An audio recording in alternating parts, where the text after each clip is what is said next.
sudah melenceng di luar dari pemahaman kita. Begitu host. Teristimewa kepada ketuhanan Yesus, kealahan Yesus. Selalu saja kalau saya perhatikan itu di room-room, selalu diskusi, selalu mempersoalkan hal-hal seperti itu. Ini yang harus umat Kristen harus mendalami sehingga bisa mampu untuk menjelaskan hal-hal seperti itu. Barangkali begitu, host. Ya, betul. Di sini ada Bang Suma. Bang Suma, selamat pagi, Bang. Ya, semangat pagi saudara-saudara saya sekalian. Silakan dilanjut, Bang, silakan. Saya nyimak aja dulu. Oh, oke. Itu saya mau mendengar suaranya. Ini Suma asli ini atau Suma Iya. dari suaranya langsung bisa dikenal ya, Bro. Kelihatan asli. Ya, kita baru berbicara tentang penandar yang mempolemikan 2 Samuel 24 dengan 1 Tawarik 2. Bukan Sama-sama ya. nandar. Salah saya tadi. Gimana? Apa? Bukan nandar. Bang Ustadz Alif yang menanyakan kepada Bang Rudi. Oh, Ustadz Alif. Oh iya, Ustadz Alif. Kepada Bang Rudi. Waktu itu yang ada di situ Uti Wati Mena ada juga di situ. Oh ya. Nah, kita sudah dapat penjelasan tadi dari Bro Fortin. Memang kehadiran Tuhan, begitu juga ada setelah kehadiran Tuhan, ada kehadiran iblis di situ. Ada penjelasan dari Profesor siapa namanya dia tadi saya lupa. Dia menjelaskan tentang itu. Sama seperti kasus di Taman Eden. Ketika Tuhan berbicara mereka tidak boleh memakan buah itu, iblis juga hadir di situ lalu membujuk Hawa. Jadi begitu, Bro. Kasusnya serupa dengan itu. Yang dijelaskan oleh profesor itu ya, saya lupa namanya. Yang bukunya tadi ditunjukkan oleh Bro Fortin.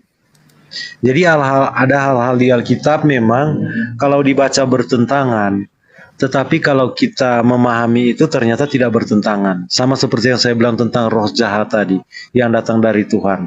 Nah, itu saya sendiri yang periksa ke teks aslinya.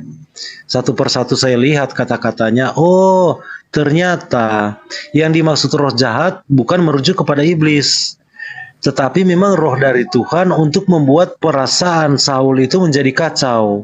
Jadi Tuhan mengirim roh untuk mengacaukan apa? Mengacaukan Saul. Karena Saul apa? Dia tidak menghormati Tuhan. Dia kan waktu di Samuel yang seharusnya mempersembahkan membawa persembahan itu karena ketidakpercayaan dari Samuel kepada Tuhan, tidak percayaan penuh kepada Tuhan. Ketika dia ingin berperang, dia pikir kalau Samuel lama-lama datang, mereka tidak akan kalah di dalam perang itu. Jadi dia sendiri yang bertindak, harusnya bukan dia yang melakukan itu.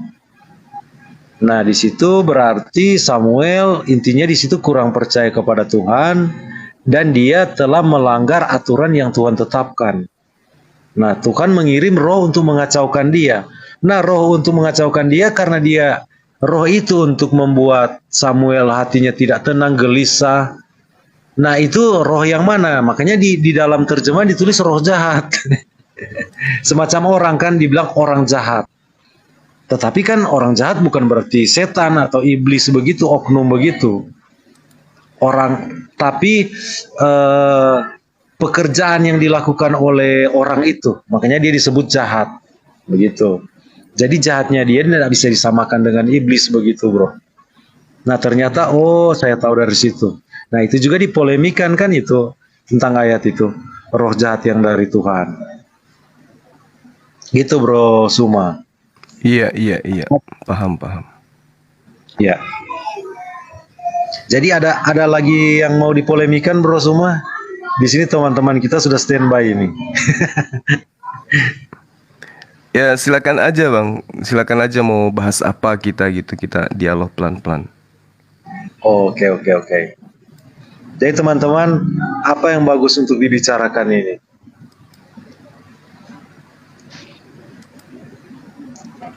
Bagus kalau yang apa ya, yang berhubungan dengan di diskusi-diskusi ya.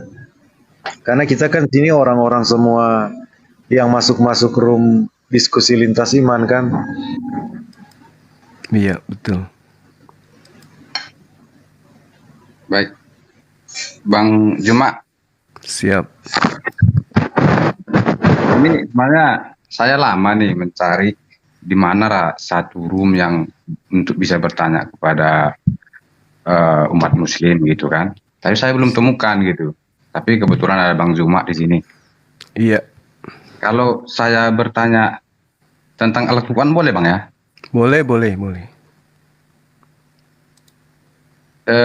Sebenarnya sih Al-Quran saya belum pernah pahami sih gitu. Jadi saya mau dari awalnya itu gimana sih Al-Quran gitu maksud saya Bang? Pertamanya gitu. Pertamanya itu apa isinya gitu? Iya, baik. Jadi Al-Quran pertama kali diwahyukan itu oleh Allah Subhanahu wa Ta'ala. Yang pertama itu adalah pernyataan Allah kepada baginda Rasulullah Muhammad SAW untuk kemudian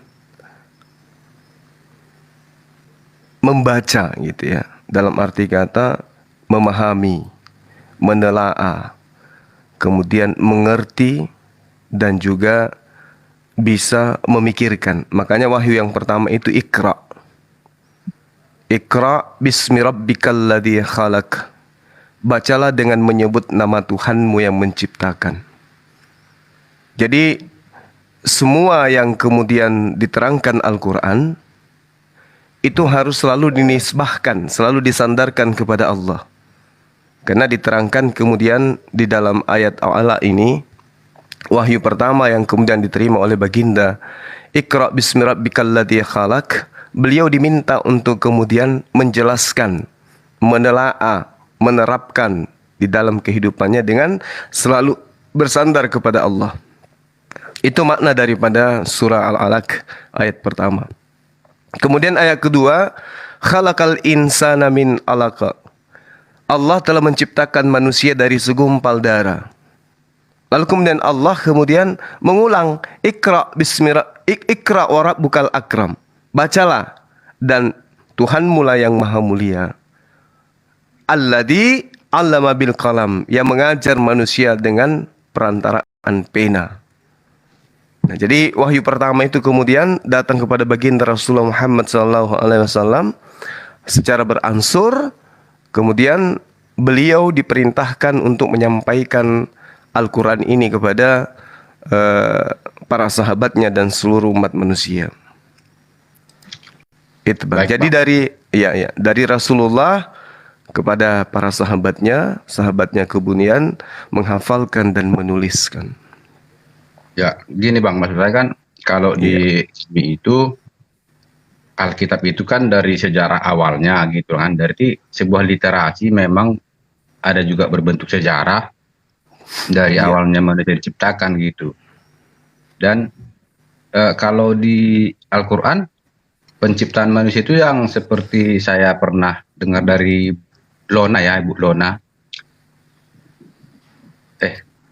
Ustadz Juma juga kayaknya menerangkan situ atau Asidik mungkin ya, bahwasanya itu manusia itu diciptakan di surga. Iya. Kalau iblis diciptakan di mana Bang?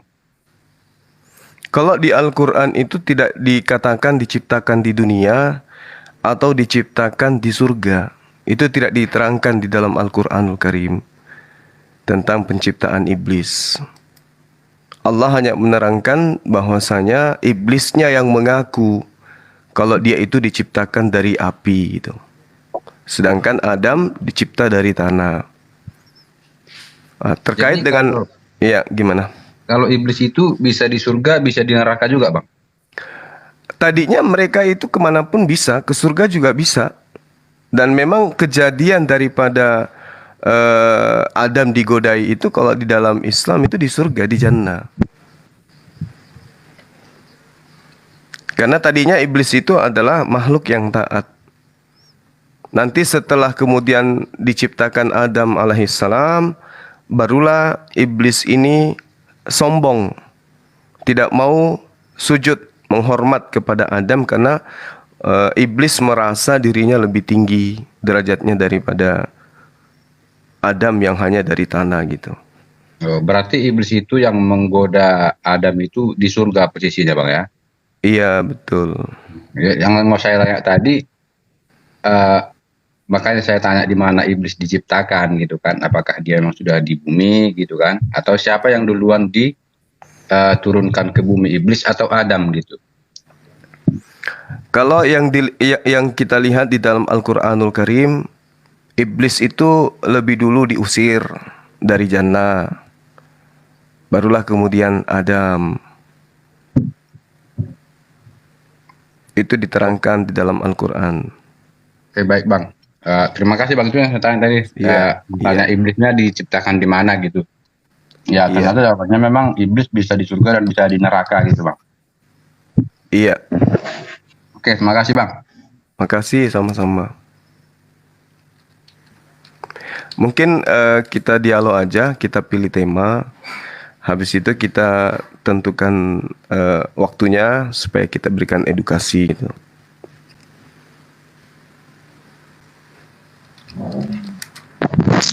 Ada yang mau diskusi dengan Bro Suma? Kalau saya TikTok saja ya, kalau menurut saya apa yang diangkat. Soalnya biasanya kalau diskusi sudah pakai timer jadinya debat. Iya. Kita tentukan tema aja Bang. Kita mau bahas apa gitu. Iya. Begitu, temanya apa yang bagus dibahas. Jelas dari kedua sisi ya. Supaya bagus untuk dibahas dari kedua sisi. Kira-kira soal apa? Kalau saya lebih memilih tentang narasi keselamatan di dalam Islam dan di dalam Kristen. Baik. Bisa. Silakan Bang.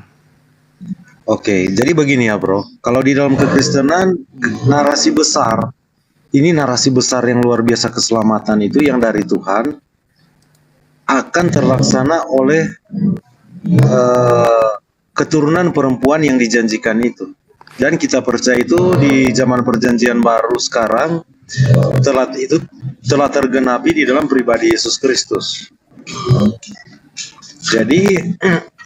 Jadi jalan keselamatan yang Tuhan sediakan ketika manusia itu Adam dan Hawa jatuh dalam dosa, jalan keselamatan yang Tuhan sediakan itu lewat keturunan perempuan itu Bro, yang akan mengalahkan iblis. Jadi keselamatan itu bukan hanya untuk orang Yahudi. Jadi istilahnya kedatangan Mesias itu keselamatan memang datang awalnya melalui satu bangsa yang dipilih Tuhan. Tetapi itu rancangan besar keselamatan untuk seluruh bangsa. Karena waktu janji itu dikatakan sejak ketika Adam dan Hawa jatuh dalam dosa itu dikatakan kepada Adam dan Hawa bukan, sekarang kan keturunan Adam dan Hawa bukan cuma orang Yahudi. Jadi begitu Bro kalau gambaran besar keselamatan di dalam Alkitab. Nah ini saya tidak temukan ini di dalam Islam. Islam sama sekali tidak menyentil tentang hal ini. Sementara semua nabi berbicara tentang hal ini Bro. Jadi gimana Bro? Kalau keselamatan dalam Islam yang bagaimana?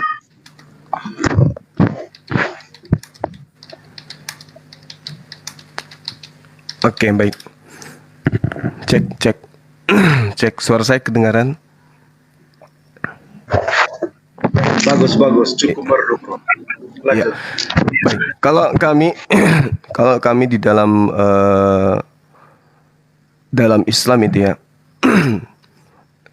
dikatakan bahwasanya iblis itu memang dicipta ya, diadakan sama seperti ketika saudara berbicara mengenai Saul tadi. Jadi iblis itu memang dicipta oleh Allah. Dalam arti kata tadinya adalah makhluk yang soleh, makhluk yang taat. Lalu kemudian iblis ini ingkar kepada Allah. Ingkar terhadap perintah Allah disebabkan karena kecemburuannya terhadap Adam. Iblis merasa derajatnya lebih tinggi. Sehingga yang terjadi kemudian adalah iblis bersumpah akan menyesatkan semua anak cucu Adam, kecuali hanya sedikit yang akan beriman kepada Allah. Iblis ingin membuktikan bahwasanya manusia yang engkau ciptakan itu justru bakal membuat kerusakan. Dan iblis akan membuktikan itu. Nah, sehingga dengan adanya iblis ini yang menjadi musuh manusia, maka Allah kemudian memberikan petunjuk kepada manusia dengan mengutus para nabi. Nabi ini kemudian membimbing umatnya, membimbing kaumnya untuk kemudian bagaimana bisa mereka menepis dan mempertahankan keyakinan atau fitrahnya sebagai makhluk suci dengan cara melaksanakan perintah Tuhan sehingga mereka itu tidak digodai oleh iblis. Jadi Allah kemudian mengutus para nabi, termasuk Nabi Isa alaihissalam, untuk kemudian manusia itu terhindar dari godaan-godaan iblis. Nah, Al-Quran menerangkan begini, Bismillahirrahmanirrahim. Bil bayyinati waz zubur wa anzalna ilaika zikra litubayyina linnasi ma nuzzila ilaihim wala'allahum yatafakkarun. Mereka kami utus dengan membawa keterangan-keterangan mujizat dan kitab-kitab, ketetapan-ketetapan. Dan kami turunkan Al-Quran kepadamu agar engkau menerangkan kepada manusia apa yang telah ditentukan, diwahyukan, diturunkan kepada mereka agar mereka memikirkan. Jadi para nabi itu diutus kemudian untuk membawa risalah kebenaran, aturan-aturan, ketetapan, hukum-hukum dan seterusnya, supaya manusia itu menjalankan hukum itu sehingga mereka terhindar dari godaan setan. Nah, keselamatan itu kemudian didapatkan dengan cara mentaati perintah Tuhannya, sehingga Tuhan itu ridha terhadap hambanya yang tunduk, patuh, berserah diri kepada aturan mainnya Tuhan. Seperti itu, Bung, di dalam Islam. Silakan. Ya, begini ya bro, di dalam Islam cuma berarti supaya percaya kepada Tuhan, tidak mengikuti apa kemauan iblis ya. Iya. Nah berarti tidak ada narasi besar keselamatan itu, tidak ada bro. Maksudnya cuman mungkin hidup benar ya di hadapan Tuhan, saya melihat seperti itu. Jangan berbuat apa yang Tuhan tidak kehendaki. Nah kalau di dalam kekristenan kan saya bilang tadi sudah jelas sekali. Narasi besar seluruh Alkitab ini berbicara tentang keselamatan yang dari Tuhan. Dan itu melalui seorang yang akan datang. Ada seorang yang akan datang menjadi penyelamat. Makanya Mesias itu penyelamat. Jadi yang di semua bayangan tentang perjanjian Yesus Kristus itu, Sang Mesias itu, bayangannya semua itu ada di dalam perjanjian lama. Misalkan kita kasih contoh, misalnya umat muslim mengadakan korban mengikuti katanya Abraham kan. Nah, di dalam cerita tentang Abraham ini, di dalam kekristenan itu punya makna teologis. Itu semua bayangan di mana Bapa akan mengorbankan anaknya. Jadi seluruh narasi besar seluruhnya ini untuk penyelamatan ini tergenapi dalam satu pribadi.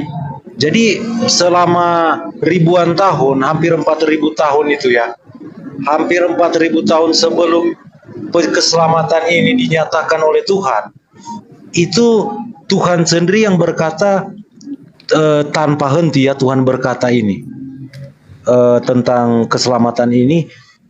Itu di zaman perjanjian lama orang belum mengerti penuh apa yang dimaksud Nabi ini, apa yang dimaksud oleh ini. Tetapi ketika itu terwujud, nah semua itu rahasia itu baru dimengerti oleh orang-orang. Oh benar, Tuhan sudah berkata lewat Nabi ini. Dia sudah berbicara, menubuatkan. Makanya kita bilang nubuat ya, nubuatan. Nabi ini sudah bernubuat tentang ini. Contohnya Musa. Musa telah bernubuat tentang ini. Dia yang harus kamu dengarkan. Utusan, seorang utusan, malaikat yang akan kuutus kepadamu itu dialah yang harus kamu dengarkan. Kenapa dia yang harus kamu dengarkan? Ternyata narasi besar di dalam Alkitab itu bayangan tentang Yesus Kristus.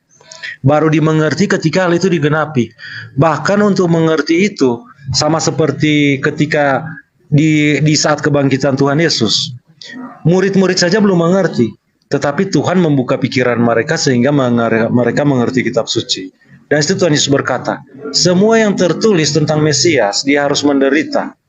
Itu memang harus terjadi. Jadi tentang keselamatan Sang Mesias yang ada penyelamat ini, memang secara apa ya, keseluruhan isi Alkitab semua berbicara semua tentang itu, dan itu konsisten dan berkesinambungan dan konsisten dan berkesinambungan. Nah, narasi besar ini yang dipercaya oleh orang Kristen sekarang. Makanya rasul-rasul di dalam kekristenan mengkonfirmasi pernyataan Tuhan lewat para nabi, bahwa pernyataan Tuhan lewat para nabi ya dan amin dan telah terlaksana. Jadi bukan sekedar kita hidup berbuat baik, kita menjauhi kejahatan, kita tidak menyembah selain dari Allah. Nah, keselamatan di dalam Kristen itu narasi raksasa ya, narasi raksasa. Mungkin saya bilang kalau yang Bro Suma ceritakan itu cuma hal-hal secara lahiriah. Tetapi yang kita ceritakan ini bukan sekedar hal-hal remeh begitu ya. Tetapi mungkin bisa dibilang besarnya mungkin semacam sebesar alam semesta, karena menyangkut seluruh kehidupan manusia dan sepanjang sejarah. Dan ini bahkan narasi kedatangan kedua tentang Yesus Kristus itu belum selesai, masih belum digenapi. Dan itu narasinya sangat banyak sekali. Makanya kekristenan sekarang karena hal itu belum terjadi, di dalam kitab Wahyu ini orang Kristen ya, orang Kristen di dalam kitab Wahyu ini masih menerka-nerka. Karena kedatangannya kan belum terlaksana, kedatangan kedua Sang Mesias. Jadi kitab Wahyu sekarang ini masih menerka-nerka orang. Bagaimana kira yang akan terjadi tentang kedatangan Mesias begini-begini, masih menerka-nerka. Sama yang terjadi kedatangan Mesias yang pertama. Sebelum itu terlaksana, orang di perjanjian lama itu masih menerka-nerka semuanya. Contohnya misalnya seperti yang dikatakan oleh Herodes, raja orang Israel itu akan lahir di mana? Mereka langsung bilang kan, di Bethlehem. Jadi mereka masih menerka-nerka waktu itu, tapi ketika sudah terlaksana dan Tuhan membukakan rahasia itu, ternyata betul. Nah, itu yang makanya PB dan PL itu tidak bisa dipisahkan. Karena PB itu mengkonfirmasi pernyataan yang dinyatakan oleh Tuhan lewat para nabi yang belum terjadi, telah terjadi. Nah, sekarang kita sedang menuju ke tahap yang berikutnya. Pernyataan tentang kedatangan Mesias yang kedua belum digenapi. Kita sekarang masih mengira-ngira. Nah, kita akan lihat hal-hal yang akan terjadi. Contoh yang sudah terjadi yang sudah sangat jelas. Tuhan akan mengumpulkan kembali Israel. Israel 19 abad hilang. Tetapi pernyataan Tuhan, dia akan mengumpulkan kembali orang Israel, sekarang sedang berlangsung. Bangsa yang tidak punya tanah air, kehilangan selama terusir dari negaranya selama 19 abad, itu bisa muncul dan terkumpul kembali. Nah, itu baru ternyata benar yang dikatakan. Tapi kita tidak mengira-ngira lagi tentang hal itu. Kekristenan kita telah kita percaya ya dan amin. Apa yang ditulis sudah terlaksana. Cuman kita hidup di zaman sekarang yang sedang terlaksana tentang Tuhan akan mengumpulkan Israel dari segala penjuru di mana dia pencarkan ini. Nah, karena apa? Langkah selanjutnya apa? Karena Tuhan akan menghakimi bangsa-bangsa melalui Israel ini. Dan akan terjadi di Israel, di lembah Yosafat di Israel. Jadi semacam begitu, bro. Oke, makasih. Jadi kalau di Islam,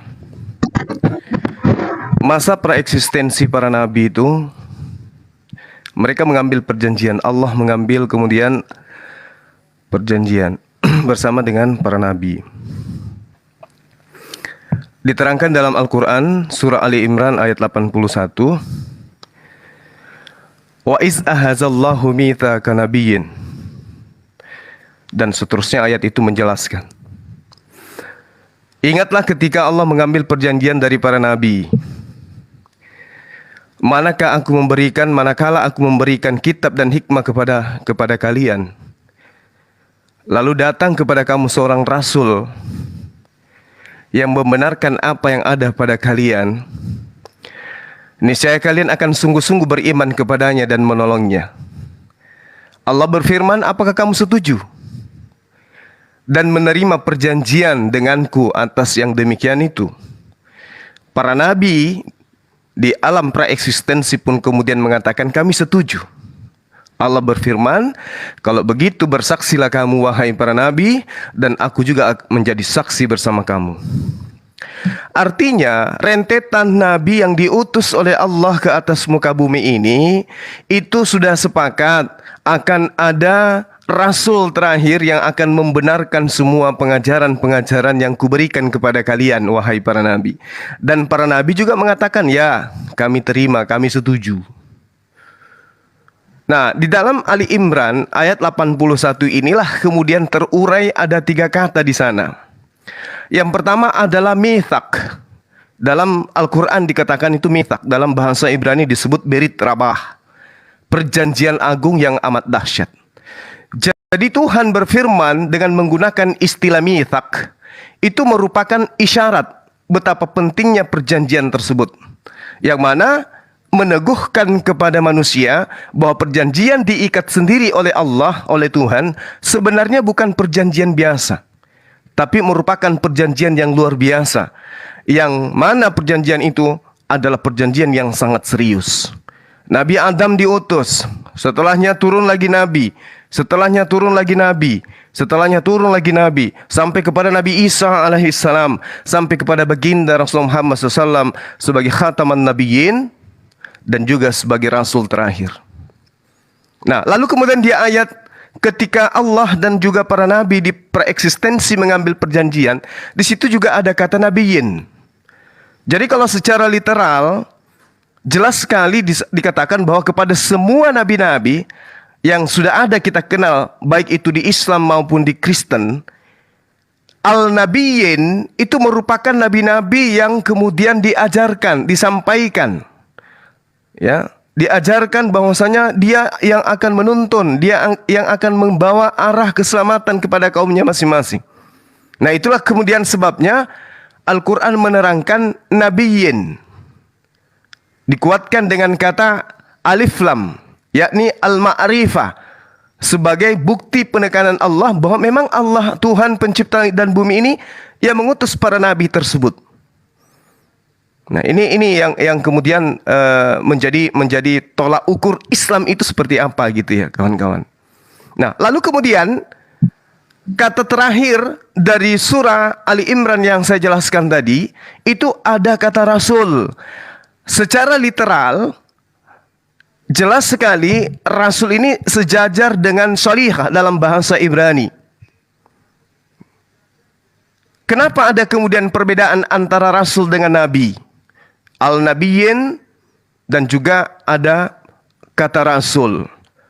Di dalam surah Ali Imran ayat 81 ini jelas sekali merupakan isyarat bahwa kata rasul pada ayat ini merujuk pada praeksistensi daripada sosok yang datang kepada manusia di tahun 571 Masehi. Hijriah, Masehi ya. Secara histori. Itulah sebabnya kemudian kenapa di dalam pemahaman kami umat Islam Rasul ini disebut khataman nabiyyin. Lalu apa pokok inti ajarannya? Beliau dikatakan ketika dia datang, huwallazi ba'atsa fil ummiyyin rasulam minhum yatslu alaihim ayatihi wa yuzakkihim wa yu'allimuhumul kitaba wal hikmah wa in kanu min qablu lafi dalalim mubin. Dialah yang mengutus seorang rasul kepada kaum yang tidak mengetahui, kaum yang ummi, kaum yang buta tentang kitab-kitab para nabi. Dari kalangan mereka sendiri, yang membacakan kepada mereka ayat-ayat Allah, mensucikan mereka dan mengajarkan kepada mereka kitab dan hikmah, meskipun sebelumnya mereka benar-benar dalam kesesatan yang nyata. Jadi saudaraku, di masa praeksistensi Allah dan para nabi itu sudah diperjanjikan dengan perjanjian yang sangat serius. Kalian aku utus, tapi apakah kalian setuju? Bahkan ada rasul nanti di akhir yang akan mengiyakan dan membenarkan ajaran kalian, membenarkan kalian sebagai nabi. Para nabi setuju. Nah, maka diutuslah kemudian Nabi terakhir baginda Rasulullah Muhammad SAW untuk menjelaskan ayat-ayat, menjelaskan segala aspek cara bagaimana manusia itu bisa terselamatkan, seperti apa manusia itu harus beribadah, seperti apa manusia itu harus berhubungan kepada sesama manusia. Hablum minallah dan hablum minannas. Demikian sementara, silakan. Ya bro, menarik sekali yang bro. Selamat pagi bro.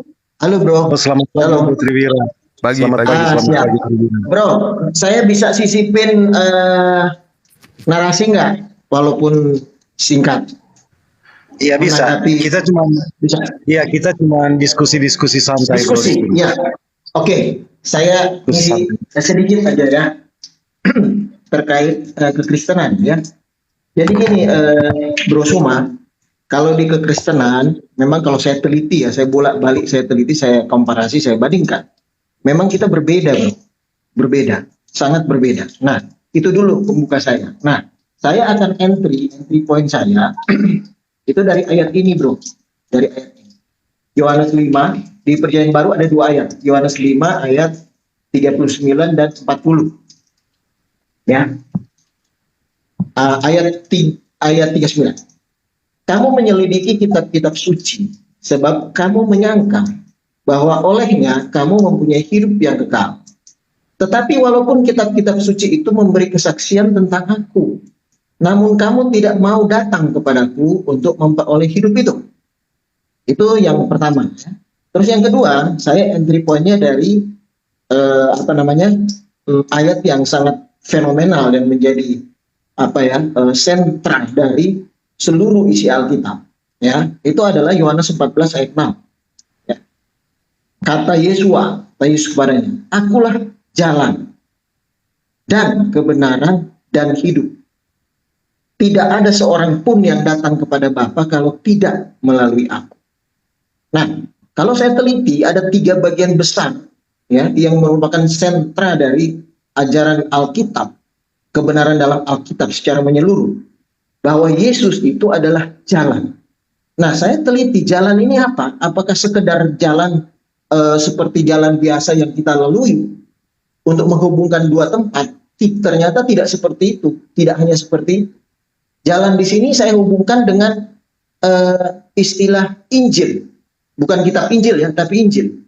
Ya, Injil itu artinya adalah kabar baik.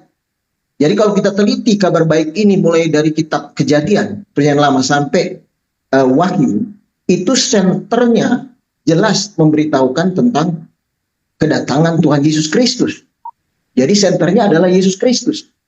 Jadi itu adalah jalan. Ya kan? Nah, apa yang disampaikan di Perjanjian Lama mengenai perjanjian, nubuatan, semuanya itu menjanjikan Yesus Kristus. Di Perjanjian Baru, janji itu digenapi dan jelas banget. Linknya jelas banget. Ya kan? Nah, itulah jalan.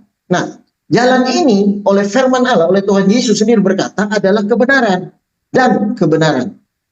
Makanya kalau di Alkitab tuh paling banyak istilah jalan kebenaran, jalan kebenaran. Ternyata jalan kebenaran ini di Alkitab dikatakan memang hanya satu-satunya supaya kita selamat. Makanya di closingnya begitu, tidak ada seorang pun yang datang kepada Bapa kalau tidak melalui aku. Nah, jalan ini mulai dari kitab Kejadian sampai Wahyu, itu Kejadian itu openingnya. Dan memang tidak ada lagi kitab sebelumnya, karena sejak kitab Kejadian, dia berkata, pada mulanya Allah menciptakan langit dan bumi. Jadi kita boleh ada di sini sejak awal, itu di kitab Kejadian. Dan di kitab Wahyu di close di kitab Wahyu. Dan tidak akan ada lagi kitab yang lain. Itu sudah di closing, sudah di close. Nah, itulah firman Tuhan. Makanya itu dibilang jalan. Jalan itu dirancang oleh Yotefafe sendiri. Dia sendiri yang merancangnya. Kita bisa lihat seperti yang dikatakan oleh Bro Anak Allah tadi. Bagaimana dia merancang itu sejak kejatuhan Adam dan Hawa. Ya kan? Bagaimana dia meremukkan kepala, turunannya akan meremukkan kepala dari iblis itu. Ya kan? Dan seterusnya. Itu nubuatan-nubuatan yang memang dia harus lakukan. Ya, merujuk kepada Tuhan Yesus Kristus. Oke. Yang kedua mengenai kebenaran, jalan kebenaran. Kenapa disebut kebenaran? Makanya Tuhan Yesus waktu di hadapan Pilatus nggak bisa jawab. Dia berkata kebenaran. Apa itu kebenaran? Dan jadi aku memberitakan kebenaran. Jadi kebenaran bukan hanya sekedar benar salah.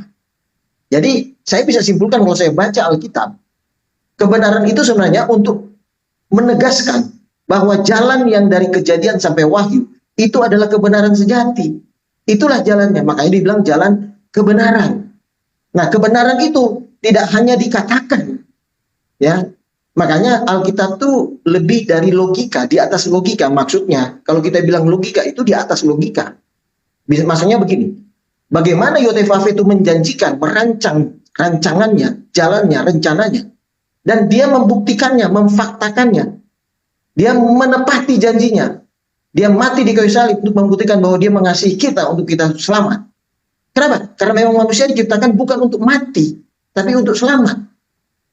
Gagal nggak Allah? Tidak gagal walaupun Adam dan Hawa jatuh. Jadi pada saat Adam kedua datang menyelamatkan kita, itu menunjukkan bahwa dia tidak pernah gagal. Sehingga kita bisa kekal hidup di surga, selamat hidup di surga. Maka dia bilang kebenaran. Jadi kebenaran itu difaktakan, dibuktikan. Misalnya saya menjanjikan datang jam sekian, saya datang. Saya buktikan, saya faktakan. Nah itulah namanya di atas logika. Dia memfaktakan dari apa yang dia rancang dan dia janjikan. Makanya itu disebut jalan kebenaran. Jadi suatu jalan, suatu rancangan tidak mungkin itu disebut kebenaran sejati kalau itu tidak dibuktikan, itu tidak difaktakan. Dan apa yang dikatakan di Alkitab itu sesuai dengan fakta-fakta sejarah dan sudah dibuktikan di dalam sejarah. Makanya di iman rasuli kita itu dijelaskan salah satu contoh aja, ya kan? Misalnya Tuhan Yesus, ya kan, di pemerintahan Pilatus. Ya kan, dia menderita di bawah pemerintahan Pilatus. Itu menunjukkan bahwa apa yang dilakukan Tuhan Yesus itu dibuktikan di dalam sejarah. Gitu. Terus yang ketiga, hidup. Ternyata Yesus ini bukan hanya jalan, bukan hanya kebenaran, tetapi dia hidup. Hidup itu sendiri. Hidup itu sendiri. Nah, hidup itu sendiri itu bukan hanya hidup di dunia, tapi hidup kekal sampai di surga. Buktinya, pada saat Adam dan Hawa diciptakan, ya kan, Adam di Alkitab diciptakan di bumi dari debu tanah dan dibentuk oleh tangan Allah. Jadi Adam ini dibentuk bukan seperti kun fayakun, tapi dia membentuknya dari yang sudah dia ciptakan, yaitu tanah yang sudah diciptakan duluan. Dibentuk dengan tangannya, tidak hidup, belum hidup. Tuhan katakan, nanti dihembuskan nafas dari Allah, baru hidup. Jadi Yesus ini adalah hidup itu sendiri. Jadi Adam dan Hawa hidup, bisa bergerak dan bernafas, itu adalah Yesus. Jadi kita bernafas sekarang itu adalah kehidupan yang diberikan oleh Yesus karena dialah hidup itu sendiri. Ya. Nah, terus selamat sampai di ke surga, itu kehidupan kekal. Maka dia disebut hidup itu sendiri. Nah, buktinya di closing jelas. Tidak ada seorang pun yang datang kepada Bapa atau selamat sampai ke surga kalau tidak melalui aku, karena dia adalah hidup itu sendiri. Ya kan? Oke, itu aja dulu, bro, supaya kita bisa TikTok sharing. Terima kasih. Gitu kan? Oke, bro, saya perjelas dulu ya. Bro Suma.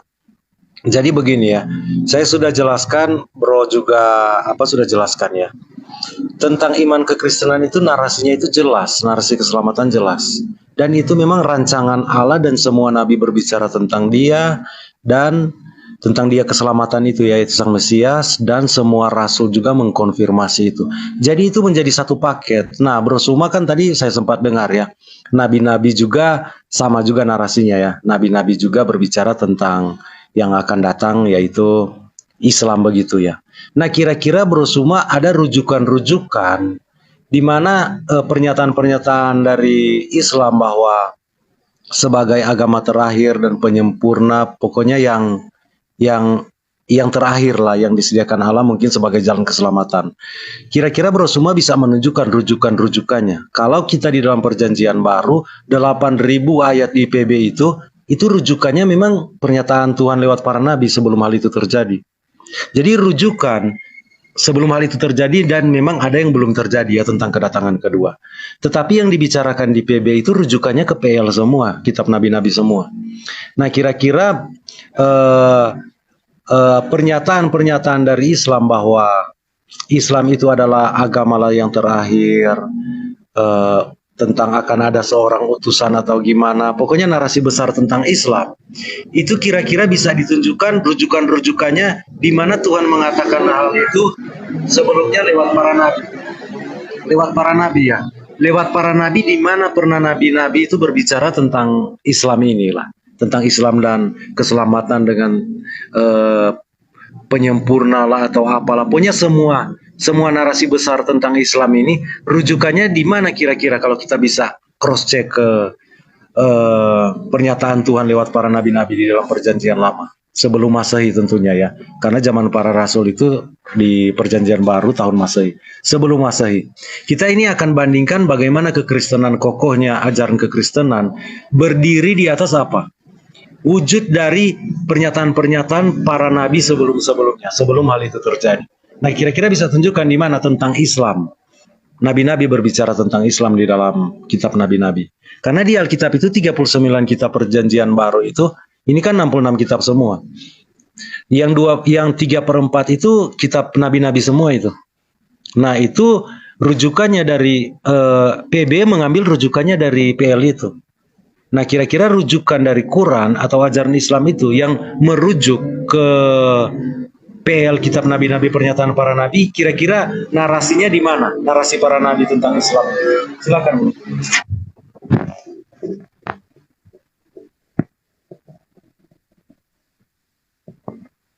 Oke, baik. Jadi tadi saya sudah menjelaskan ya kepada saudara saya ini terkait dengan apa yang kemudian menjadi perjanjian Allah kepada para nabi ya. Ini yang saya terangkan kepada saudara tadi, bahwasanya Allah sudah mengambil perjanjian di praeksistensi, dan semua nabi kemudian itu mengiyakan akan datangnya sosok nabi yang akan menjadi rasul terakhir. Itu sudah saya jelaskan. Wa iz ahazallahu mitsaqa nabiyyin lama ataitukum min kitab.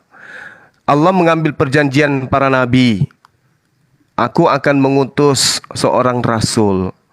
Dan rasul ini kemudian adalah baginda Rasulullah Muhammad sallallahu alaihi wasallam. Dialah yang akan mensucikan manusia dari dosa-dosa. Wa yuzakkihim. Itu salah satu ayat yang kemudian menjadi rujukan kami umat Islam, bahwa Rasulullah Muhammad SAW memang diutus oleh Allah untuk mensucikan manusia. Dengan cara apa Rasulullah Muhammad SAW itu mensucikan manusia? Dengan cara mengajarkan cara bertaubat, cara membersihkan diri dari dosa-dosa. Jadi ada poin-poinnya. Huwallazi ba'atha fil ummiyina rasulan minhum yatlu alaihim ayatihi wa yuzakkihim wa yuallimuhumul kitaba wal hikmah wa in kanu min qablu lafi dhalalim mubin.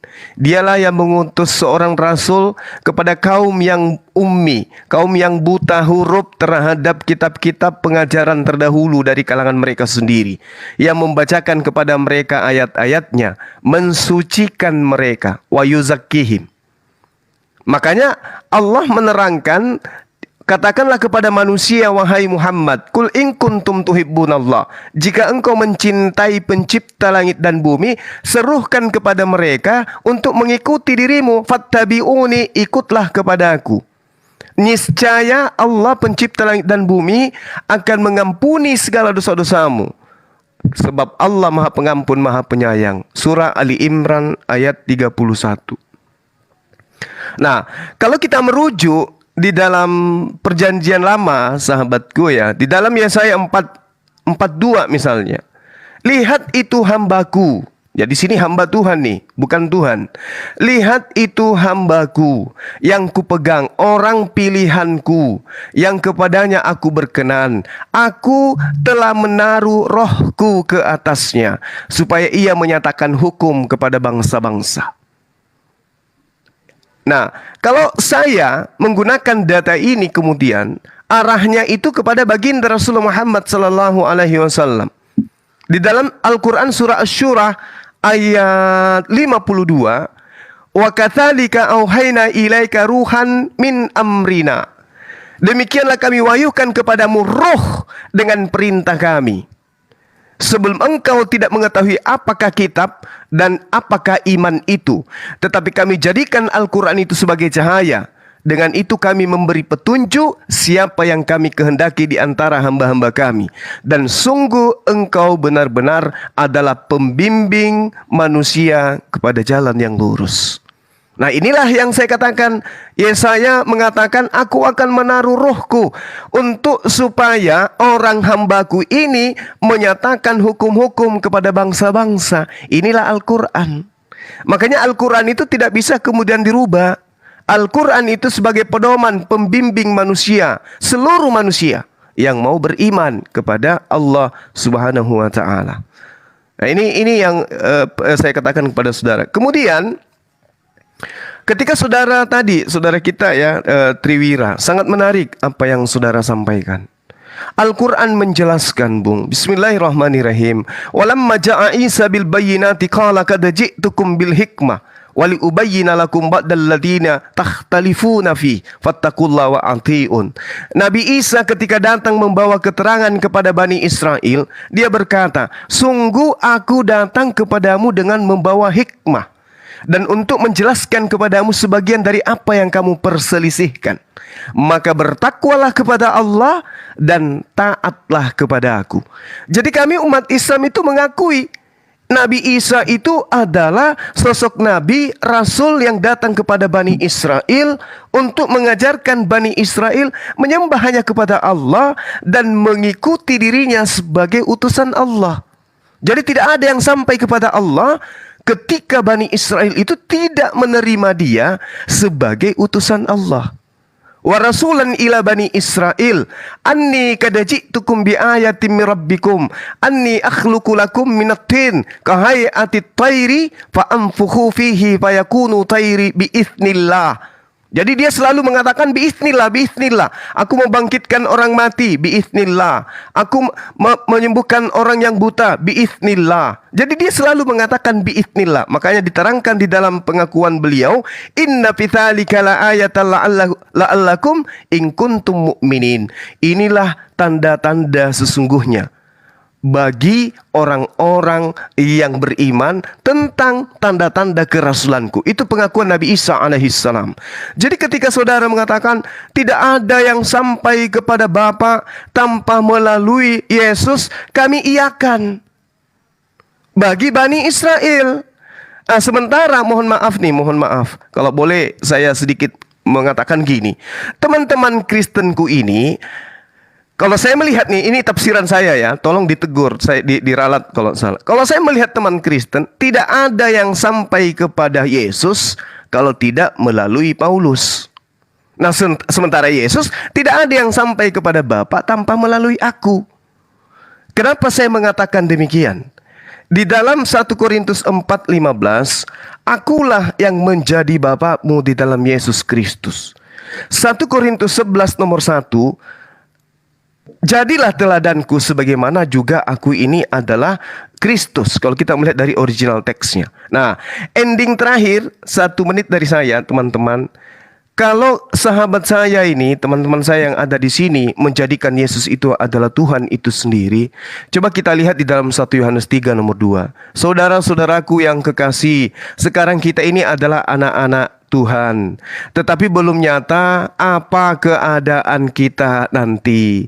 Akan tetapi kita tahu bahwa apabila Yesus Kristus menyatakan dirinya, kita akan menjadi sama seperti Dia, sebab kita akan melihat Yesus dalam keadaannya yang sebenarnya. Jadi dalam keadaannya Yesus yang sebenarnya, Dia itu sama seperti kita. Berarti Dia itu adalah Tuhan, Dia itu adalah utusan Tuhan. Dia itu adalah manusia. Maka benarlah yang dikatakan oleh umat Islam bahwa Nabi Isa alaihissalam adalah nabi yang diutus kepada Bani Israel. Bani Israel tidak akan sampai ke jannah, ke surga, tanpa melalui Nabi Isa alaihissalam. Inni Rasulullahi ilaikum. Sesungguhnya aku ini adalah utusan Allah kepada kalian Bani Israel. Begitu Bang dari saya, silakan. Oke, bro, aku tambahin dikit ya, karena aku disinggung tadi. Jadi begini bro, Oke. ada 3 hal yang saya mau sampaikan ke Bro Suma. Pertama, saya kan sudah bilang bro, dan saya punya data valid untuk itu, bahwa kita ini berbeda, bro. Kalau saya mau runut dari atas sampai ke bawah, itu jelas sangat berbeda, tidak ada kesamaan, sama sekali tidak, dan bertentangan. Itu satu. Terus yang kedua, bro kan masuk ke Yesaya, ya. Yesaya untuk membenarkan bahwa Nabi Muhammad itu adalah Nabi yang dinubuatkan. Ya, itu nggak bisa, bro. Kita bisa membuktikan itu, bro, dengan ayat-ayat yang lengkap. Dan itu nggak boleh dihubungkan di situ, bro. Karena saya sudah bilang tadi, dibuka di Kejadian dan di closing di Wahyu. Setelah itu tak ada lagi. Nah, makanya sebaiknya Bro Suma tuh make aja apa yang dikatakan di Al-Quran. Tidak perlu silang ke Alkitab, karena nggak akan nyambung. Tidak akan nyambung, kan bro ambil tuh dari Yesaya, terus kemudian Korintus, baru kemudian Yohanes. Itu tidak nyambung, bro. Itu semua berbicara mengenai Yesus, mengenai Tuhan Yesus yang menyelamatkan kita. Ya kan? Kalau di ajaran bro seperti itu memang nggak bisa. Kenapa? Karena di konsep di bro itu kan jelas beda. Tidak ada konsep keselamatan pencurahan darah di kayu salib untuk supaya kita selamat. Itu nggak ada. Itu sangat berbeda, bro. Jadi saya sarankan Bro Suma tuh jangan silang mengambil ayat Alkitab untuk membenarkan misalnya ajaran yang di Al-Quran. Itu akan kita tentang. Nah, terus yang berikutnya mengenai Isa aja. Kan bro bilang bahwa Isa itu begitu. Nggak bisa. Isa dengan Yesus, Isa dengan Tuhan Yesus itu berbeda, bro.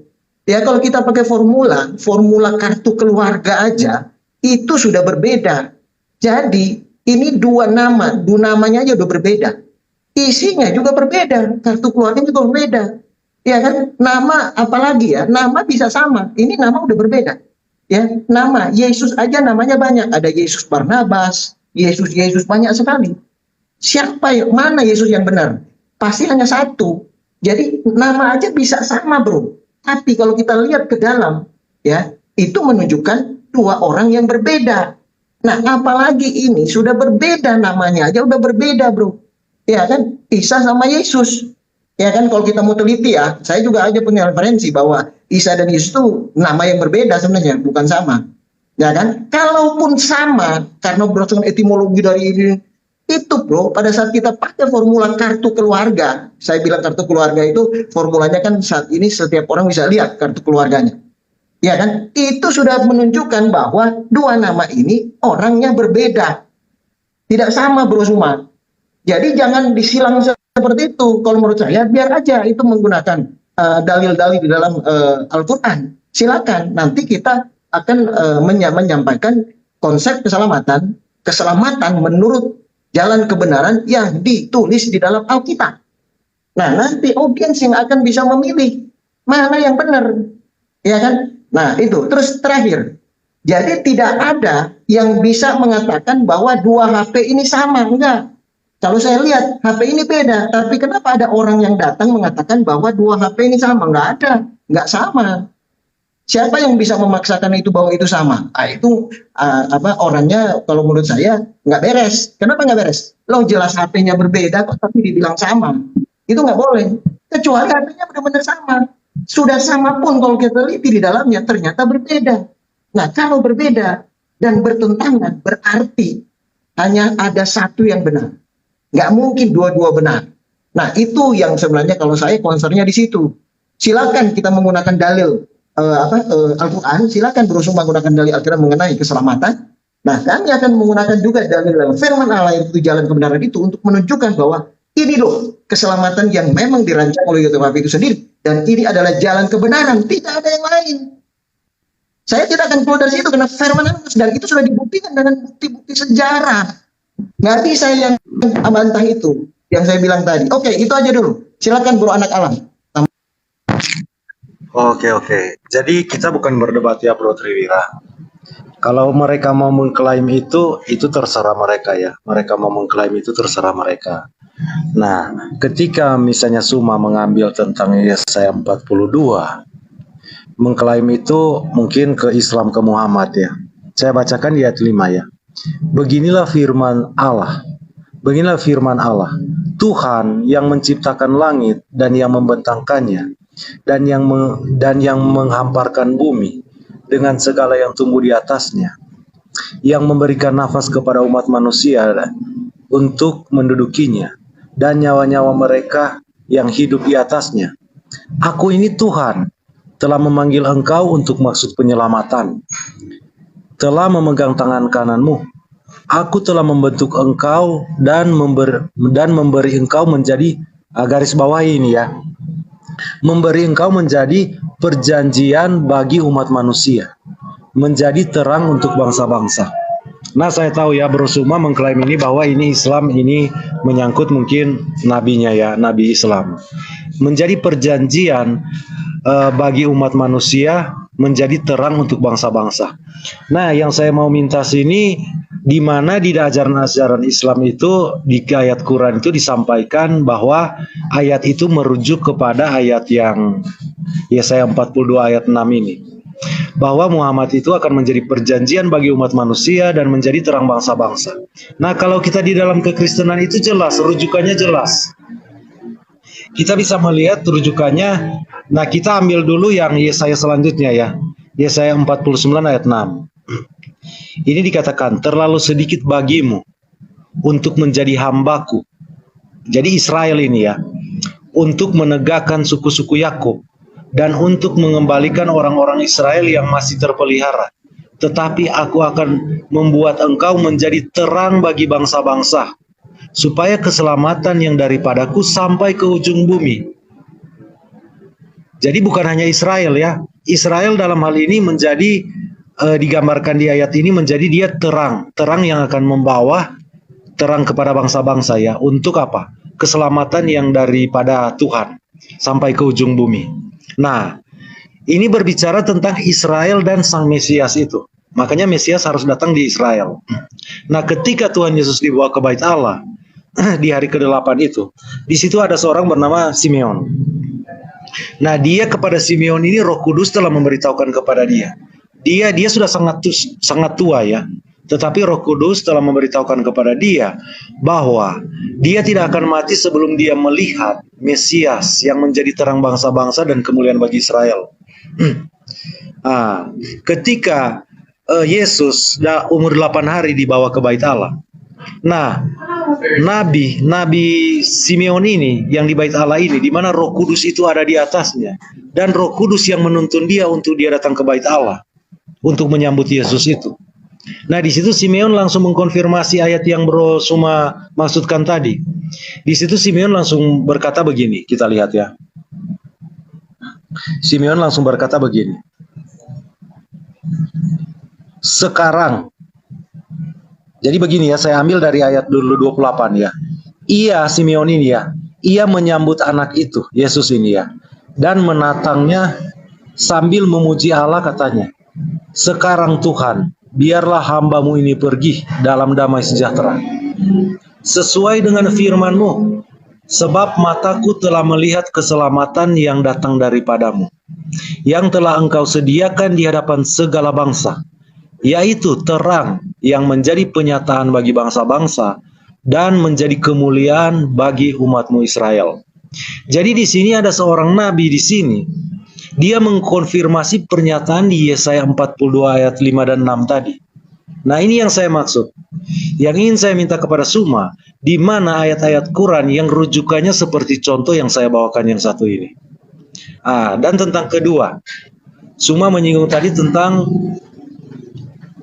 Paulus mengatakan dia adalah Bapa. Sementara Yesus Kristus berkata, hanya satu Bapamu, hanya di sorga. Ya kan?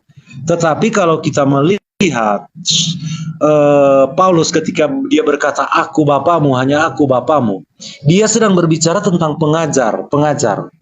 Jadi seorang bapak guru dia. Jadi sama seperti yang kalau kita di sekolah, oh ada bapak guru di sekolah, ya kan, pengajar kita maksudnya.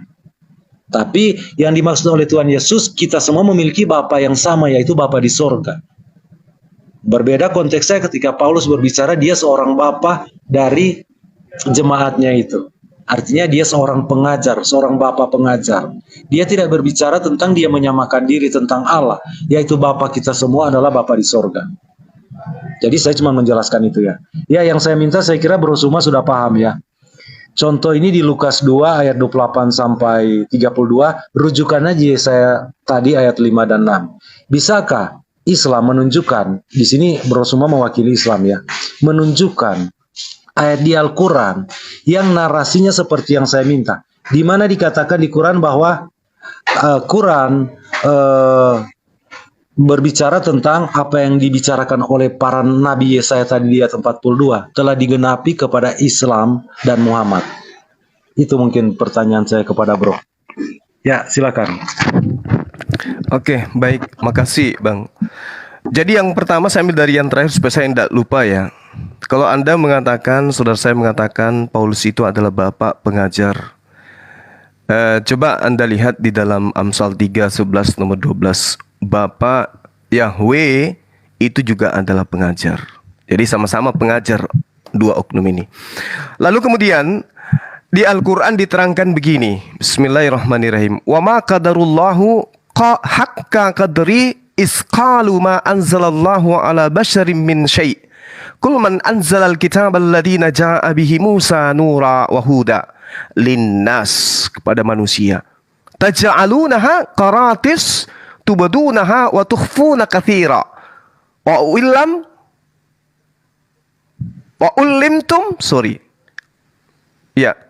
wa ulimtum ma lam ta'lamu antum wala aba'ukum qulillah thumma zarhum fi khawdihim yal'abun. Nah, maka mereka kemudian tidak mengagungkan Allah sebagaimana mestinya ketika mereka berkata, Allah tidak menurunkan sesuatu pun kepada manusia. Qul, katakan kepada mereka, wahai Muhammad, siapa yang menurunkan kitab Torah yang dibawa oleh Musa sebagai cahaya dan petunjuk bagi mereka? Kamu jadikan kitab itu sebagai lembaran-lembaran kertas yang bercerai-berai. Kamu memperlihatkan sebagian dan banyak yang kamu sembunyikan. Padahal telah diajarkan kepadamu apa yang tidak diketahui, baik olehmu maupun oleh nenek moyangmu. Katakanlah, Allah yang menurunkan. Kemudian setelah itu biarkanlah mereka bermain-main dalam kesesatannya. Jadi saudaraku, ketika Al-Quran berbicara mengenai kitab Torah, ini sesuai dengan fakta di lapangan. Islam Kristen tidak mampu menguraikan dan menunjukkan bukti akurat kitab Torah itu sekarang yang mana. Itu poin pertama. Kemudian ketika saya berbicara tentang Yesaya 42, itu sesuai dengan permintaan saudara kita, host kita, ya, saudara Rantepera. Jadi saya tunjukkan itu. Nah, sekarang kita melihat di dalam Kejadian 25 nomor 13.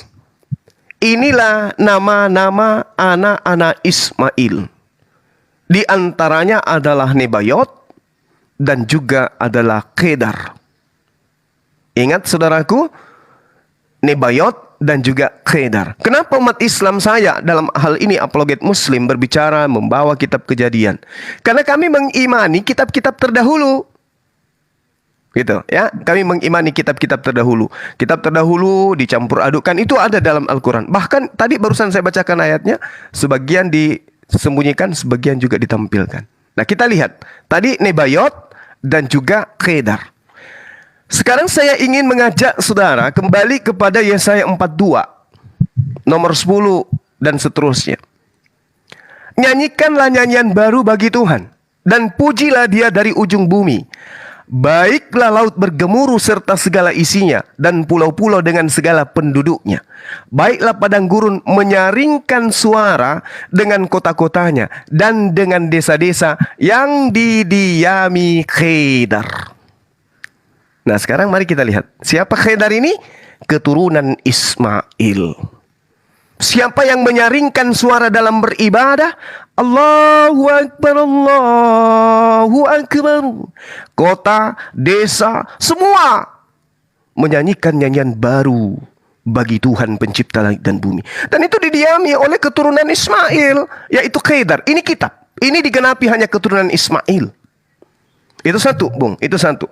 Kecuali kalau saudara ingin mengatakan, oh di kota tempat keturunan Ismail itu yang diserukan adalah namanya Yesus. Tunjukkan di mana itu.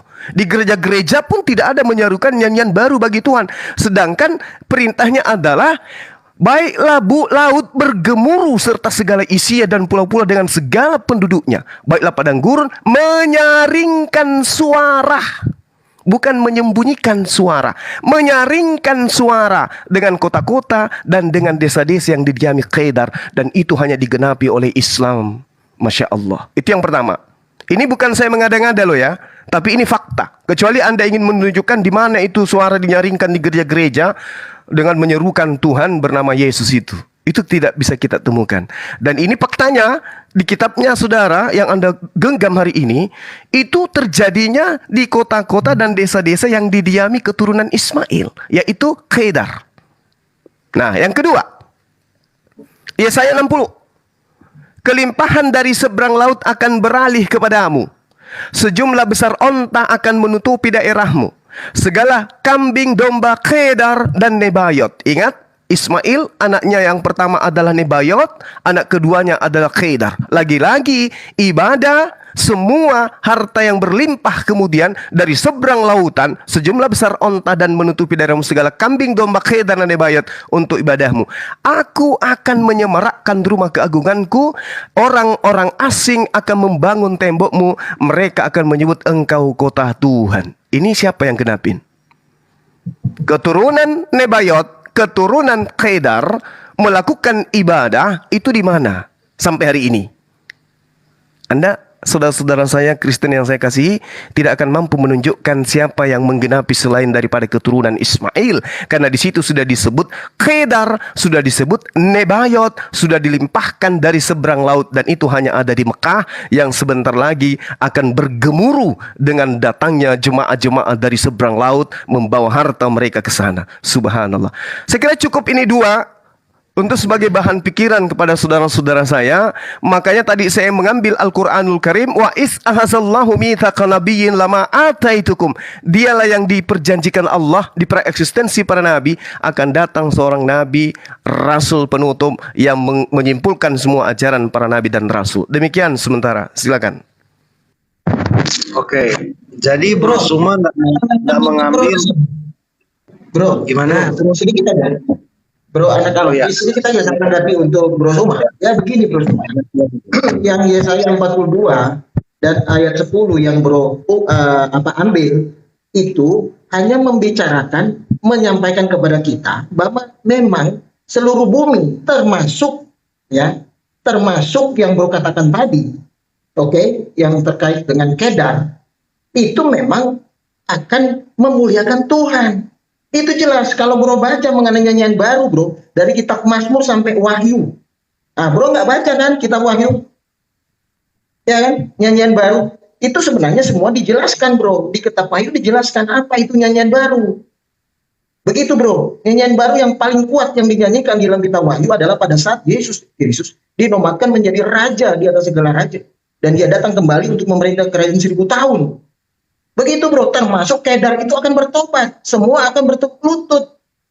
Begitu Bro. Jadi menurut saya jangan Bro ambil begitu hanya comot itu. Menurut saya janganlah, jujur aja. Baca dulu semuanya. Jangan dicomot seperti itu menurut saya. Oke. Terus berikut. Bro ambil lagi dari ayat firman Tuhan yang lain. Ya Bro ya.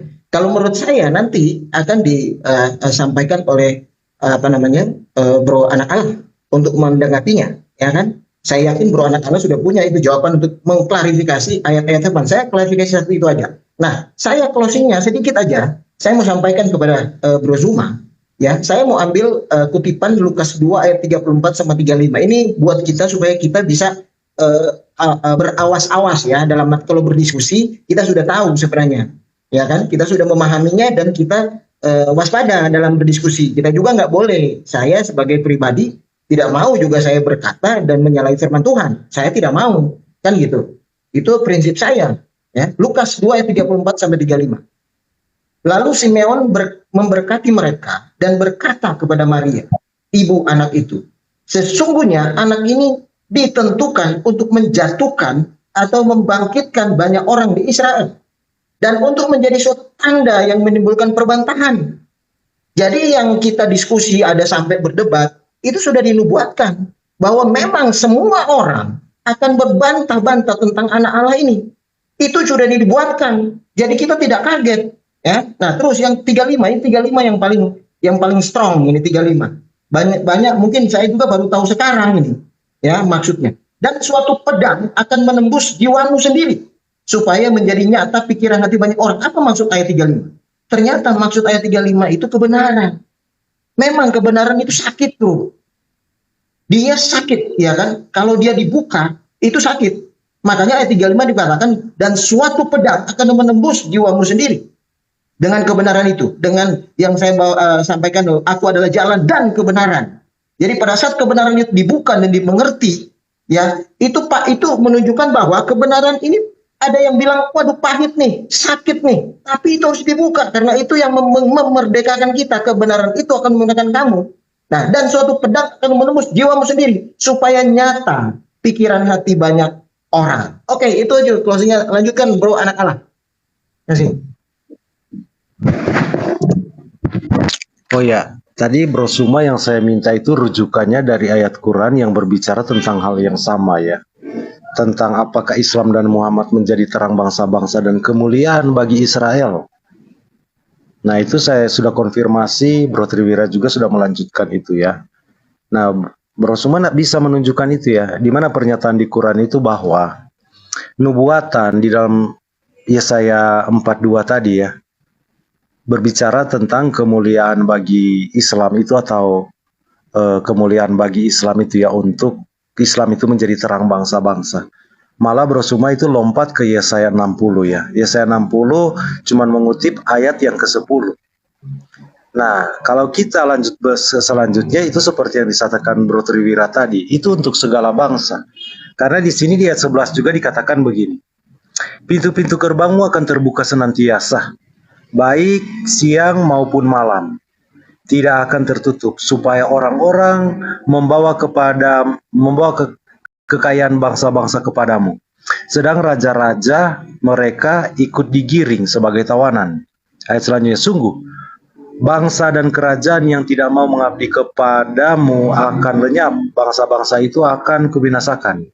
Kemuliaan Libanon, yaitu pohon-pohon sanobar, pohon cemara, akan dibawa bersama-sama kepadamu untuk mempersemarak tempat bait kudusku. Sebab aku hendak memuliakan tempat kakiku berjejak. Anak-anak orang-orang yang menindas engkau akan datang kepadamu dan tunduk.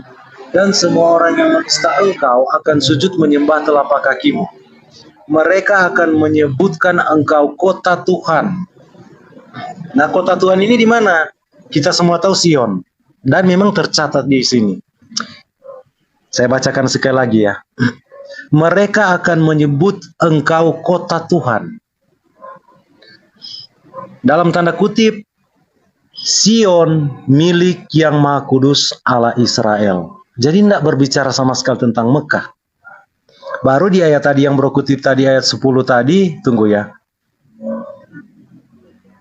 Tunggu saya cari ya.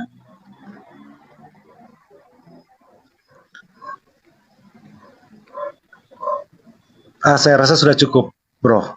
Gimana, Bro? Tentang, di Yesaya 42 tadi, maksud saya di Yesaya 42 tadi ya.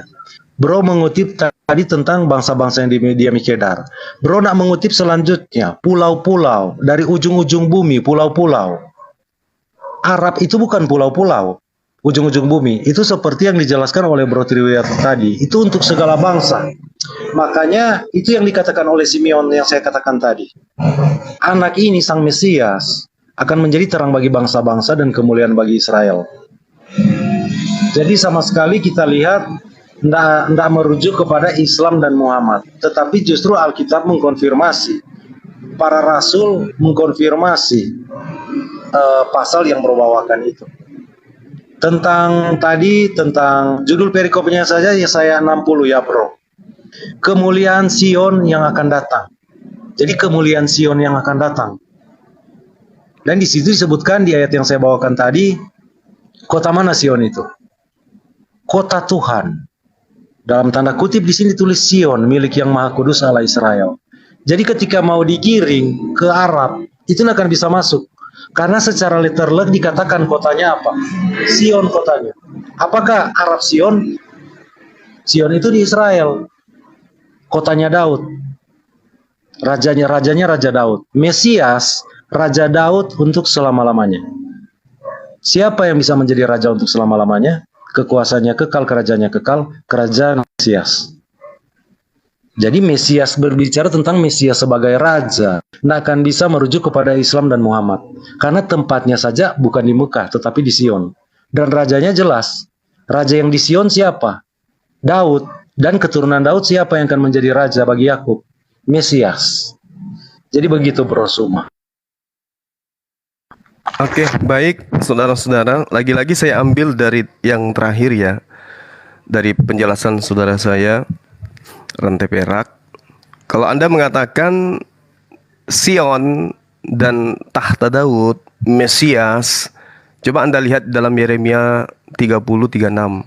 Tidak akan ada lagi keturunan dari Yoyakim yang akan duduk di atas tahta Daud. Dan di dalam kitab saudara, misalnya Matius 1 nomor 11, itu jelas Yesus itu keturunan Yoyakim. Jadi dia tidak akan pernah bisa duduk di tahta Daud. Nah, kemudian di dalam Al-Quran surah An-Nisa diterangkan, ya ayuhan nasu qad ja'akumur rasulu bil haqq mir rabbikum fa'aminu khairal lakum wa in takfuru fa inna lillahi ma fis samawati wal ar wa kana Allahu aliman hakima. Wahai manusia. Jadi selalu seruannya itu kepada seluruh umat manusia. Selalu seruannya kepada seluruh umat manusia. Nah, kalau saudara mengatakan kenapa bisa dia itu harus saya itu harus kepada Muhammad. Ini sudah sangat jelas diterangkan supaya dia menyatakan hukum kepada bangsa-bangsa. Lihatlah itu hambaku. Kecuali saudara ingin mengakui Tuhan Anda, Yesus itu adalah hamba Tuhan, nah silakan. Tapi lihatlah itu hambaku, orang pilihanku. Tadi saya sudah membacakan Ali Imran ayat 81. Baginda Rasul Muhammad SAW itu dipilih oleh Allah menjadi Rasul. Dan para Nabi mengiyakan.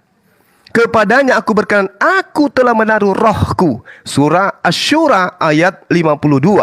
Allah memberikan ruh kepada baginda Rasul Muhammad untuk kemudian membimbing seluruh umat manusia. Supaya ia menyatakan hukum kepada bangsa-bangsa. Yesus tidak pernah menyatakan hukum kepada siapapun. Dia hanya menyatakan hukum kepada siapa? Kepada Bani Israel. Nah, lalu kemudian apa pembuktiannya? Contoh, ya ayuhan nasu taqu rabbakumul ladzi khalaqakum min nafsin wahida. Wahai seluruh manusia, bertakwalah kepada Tuhanmu yang telah menciptakan kamu dari diri yang satu, yaitu Adam. Dan Allah menciptakan pasangannya dari dirinya. Dan dari keduanya Allah membiakkan laki-laki dan perempuan yang banyak. Bertakwalah kepada Allah yang dengan namanya kamu saling meminta. Dan peliharalah hubungan kekeluargaan. Sesungguhnya Allah selalu menjaga dan mengawasimu.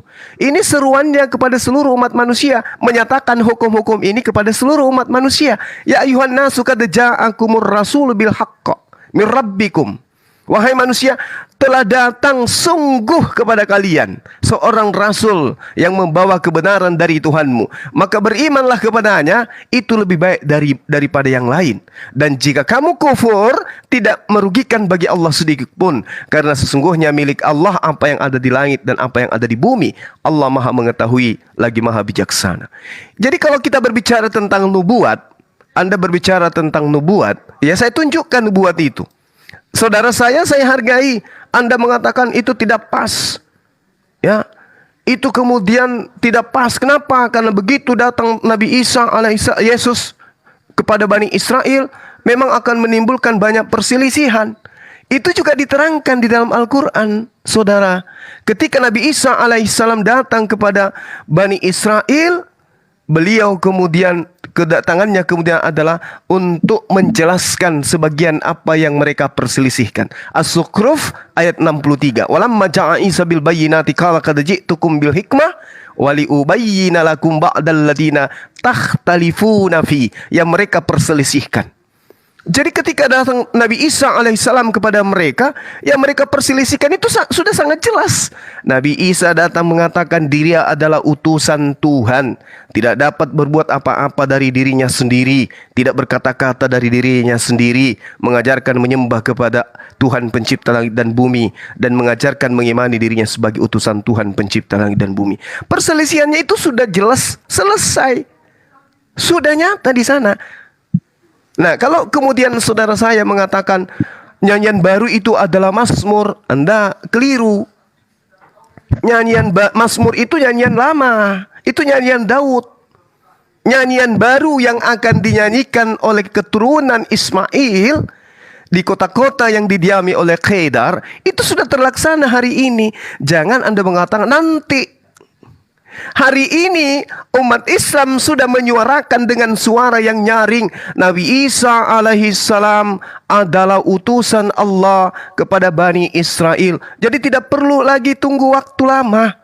Al-Quran menjelaskan dengan suara nyaring, walamma jaa Isa bil bayinat qala kad jitukum bil hikmah. Itu disuarakan menggemuruh dari ujung bumi ke penghujung bumi, bahwasanya Nabi Isa itu utusan Allah kepada Bani Israel, dan itu hanya digenapi oleh umat Islam. Nah, kemudian terakhir dari saya untuk sesi ini ya, kita melihat di dalam Yesaya 60, segala kambing domba Kedar akan terhimpun kepadamu, domba-domba jantan Nebayot akan tersedia untuk ibadamu. Semuanya akan dipersembahkan di atas mezbahku sebagai korban yang berkenan kepadaku, dan aku akan menyemarakkan rumah keagunganku. Ini sudah terjadi.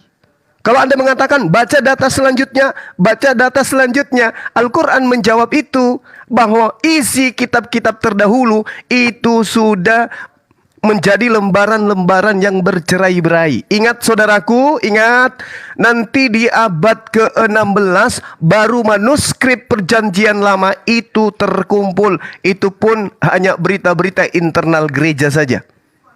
Kepastiannya kita tidak tahu. Ya, jadi kalau misalnya Tuhan, sorry bro, buatnya narasi yang tidak benar bro. Jadi saya interupsi saya ya. Bro bilang nanti abad ke-16.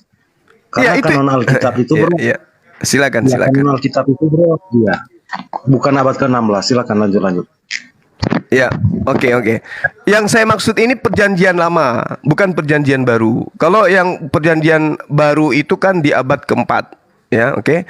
Nah, sekarang perjanjian lamanya yang saya maksud. Yesaya 60 nomor 7, segala kambing domba Kedar akan terhimpun. Jadi kalau Anda mengatakan itu nanti, berarti percuma Yesus itu mati. Kenapa? Karena tidak ada lagi korban. Yang adalah korban manusia, Yesus. Kalau nanti setelah Islam Kedar itu akan datang membawa korban ke Yerusalem, itu bagaimana ceritanya? Sementara Yesus sudah melakukan korban. Ada apa lagi mau mengorbankan kambing domba semuanya? Itu nggak ada lagi kan? Karena sudah ada Yesus dan itu sudah selesai. Jadi yang menggenapi ini, nubuatan ini hanya ada pada umat Islam. Nubuat Yesaya telah menjadi takdir Allah pada umat Islam. Segala kambing domba Kedar pada setiap hari raya Idul Adha, umat Islam datang berduyun-duyun dari seluruh penjuru bumi untuk ibadah haji, dan salah satu ritualnya yaitu berkurban kambing dan domba. Sedangkan bila dicermati penuh perhatian dan tidak subjektif, maka akan sampai pada kesimpulan hanya Islam yang bisa melakukan ritual penyembelihan kambing sebagai bagian daripada pelaksanaan haji yang kemudian dilakukan oleh umat Islam. Di mana kambing dan domba itu? Kambing dan domba itu tidak bawa dari Indonesia, tidak. Kambing domba yang ada di sana itu ada kambing domba yang dibeli dari keturunan Kedar. Tidak orang haji dari Malaysia bawa kambing dari Malaysia, dari Singapura bawa kambing dari Singapura, dari Indonesia bawa kambing ke Singapura, ke sana. Tidak, tapi orang yang berhaji mengambil kambing dan domba dari keturunan Kedar, kemudian mereka persembahkan pada Idul Kurban. Siapa yang melakukan itu? Umat Islam. Nah ini saudara, saya bukan kemudian untuk mengada-ada, tapi marilah kita jujur terhadap kebenaran. Apakah ini benar-benar terbukti kepada umat Islam atau justru di Kristen? Demikian sementara, silakan. Oke, saya tambahkan dikit ya bro. Ini, Bro Suma kan mengklaim itu ya bro anak-anak silakan aja. Tapi kebenarannya nggak ada di situ bro. Bro sangat keliru ya. Jadi mengenai kambing domba-domba itu digenapi oleh Tuhan Yesus itu bukan physically. Ya saya baca Yohanes 10 ayat 16. Ada lagi padaku domba-domba lain yang bukan dari kandang ini. Domba-domba itu harus kutuntun juga. Domba yang mana? Emangnya domba fisik yang kita makan dagingnya? Bukan bro. Ya, saya tegasin aja ini bahwa yang Anda katakan itu serong, bro. Ya, tidak sesuai dengan firman Tuhan. Dan itu bukan untuk nubuatan bangsa Kedar itu, bukan. Ini adalah ada lagi padaku domba-domba lain yang bukan dari kandang ini. Domba-domba itu harus kutuntun juga dan mereka akan mendengarkan suaraku dan mereka akan menjadi suatu kawanan dengan satu gembala. Ya, bro ya. Jadi saya anulir dan saya koreksi ya. Bahwa yang Anda katakan itu serong ya menurut firman Tuhan. Gitu bro. Nah oke, itu satu. Terus yang kedua. Ya. Yang kedua bro bilang kan itu nyanyian baru. Aduh bro. Bro kalau baca makanya saya minta Bro Suma itu baca dong. Kalau saya buka kitab Mazmur ya. Kalau saya buka kitab Mazmur mengenai nyanyian baru. Ya Mazmur sampai Wahyu itu ada. Misalnya contoh Mazmur 33 ayat 3. Nyanyikanlah baginya nyanyian baru. Petiklah kecapi baik-baik dengan sorak-sorai. Kalau Anda mengatakan itu fisik, boleh. Ya, umat Kristen itu melakukan pujian dan penyembahan. Ya, sehingga masing-masing gereja itu bisa berbeda-beda. Ada nyanyian-nyanyian baru. Kalau Anda mengatakan itu adalah suatu physically, ya nyanyian sungguhan. Kita melakukan lebih banyak dari Anda. Itu namanya nyanyian.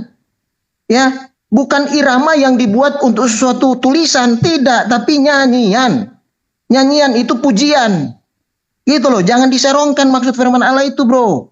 Karena bro ambil dari firman Tuhan. Saya menganulir itu. Karena firman Tuhan tulis seperti ini. Mazmur 40 ayat 3. Ia memberikan nyanyian baru dalam mulutku. Untuk memuji kita. Ya kan? Banyak orang akan melihatnya dan menjadi takut dan percaya. Ya kan? Mazmur 96 ayat 1.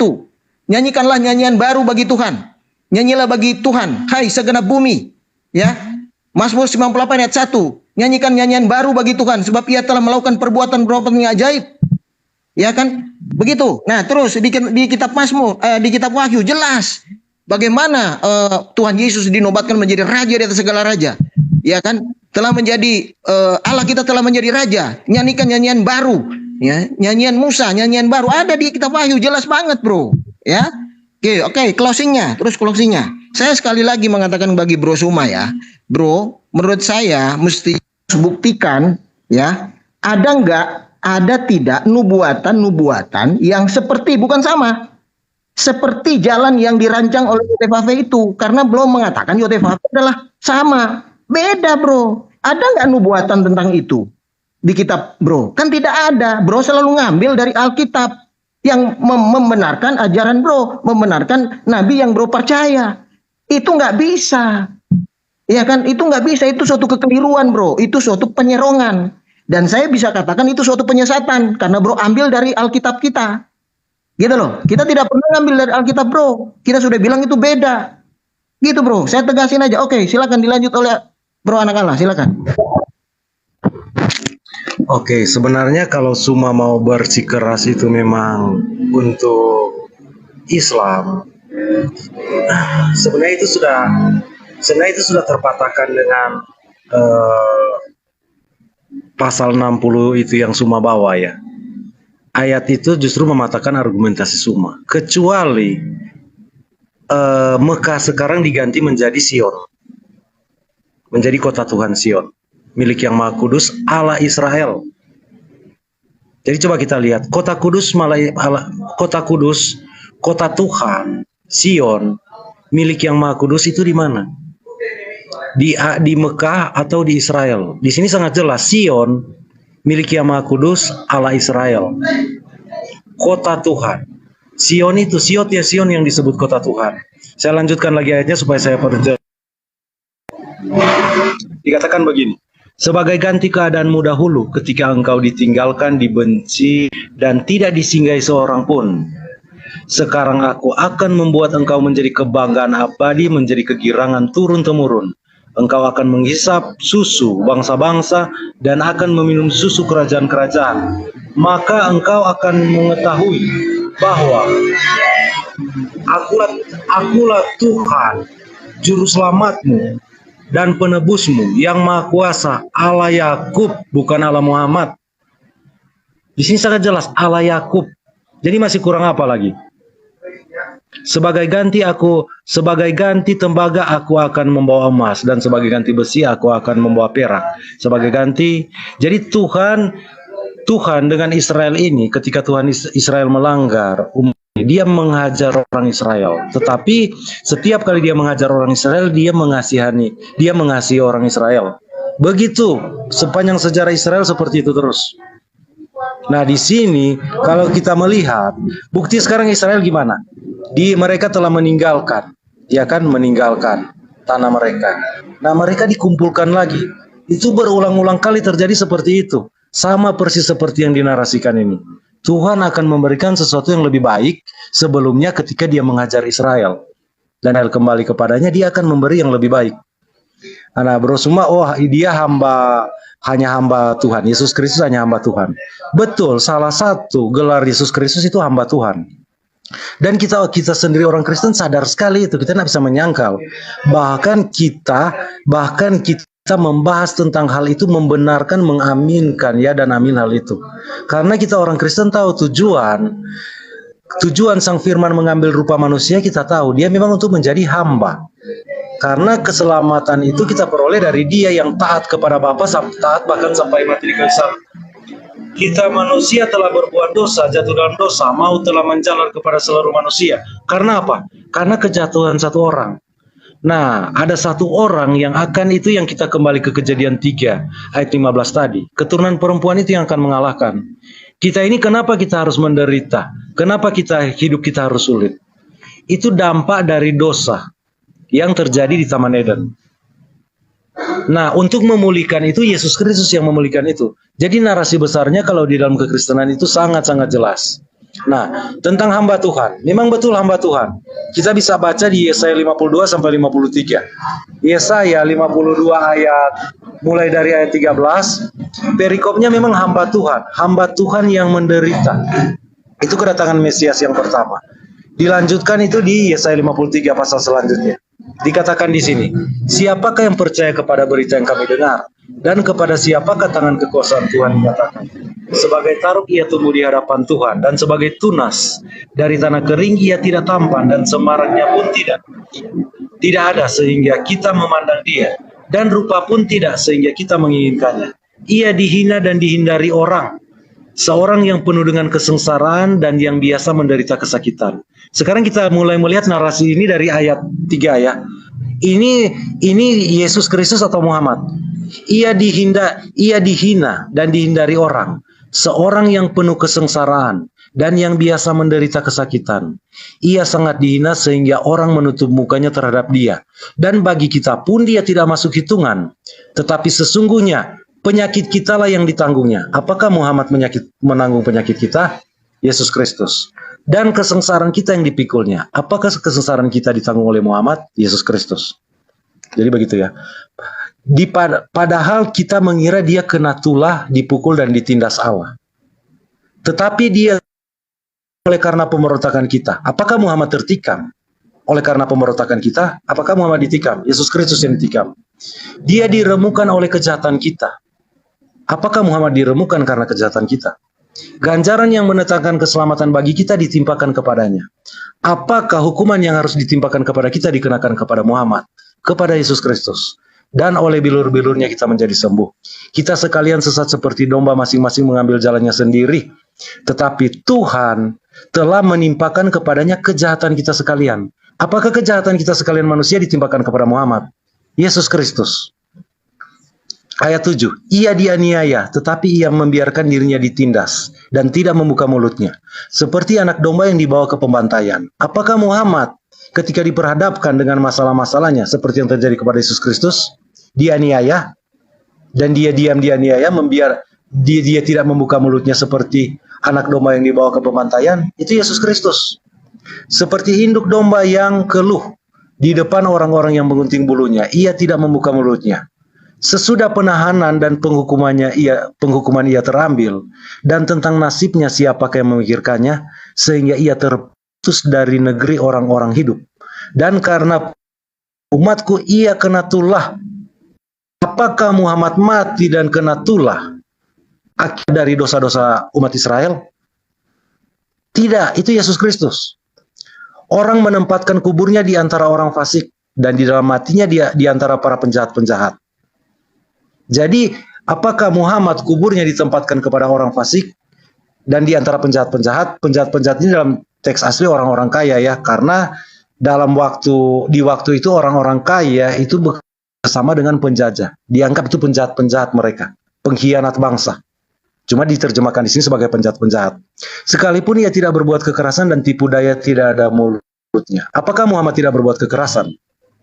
Yesus Kristus tidak berbuat kekerasan. Tetapi Tuhan berkehendak meremukan dia dengan kesakitan. Apabila ia menyerahkan dirinya sebagai korban penebus salah. Apakah Muhammad menyerahkan dirinya sebagai korban penebus salah? Korban penebus salah itu bayangannya itu korban-korban yang dilakukan di Bait Allah. Disembelih, dibunuh, disalibkan. Kalau Yesus Kristus ya, pengaplikasiannya pada pribadi Yesus Kristus. Makanya ini yang kita percaya. Saya baca sekali lagi.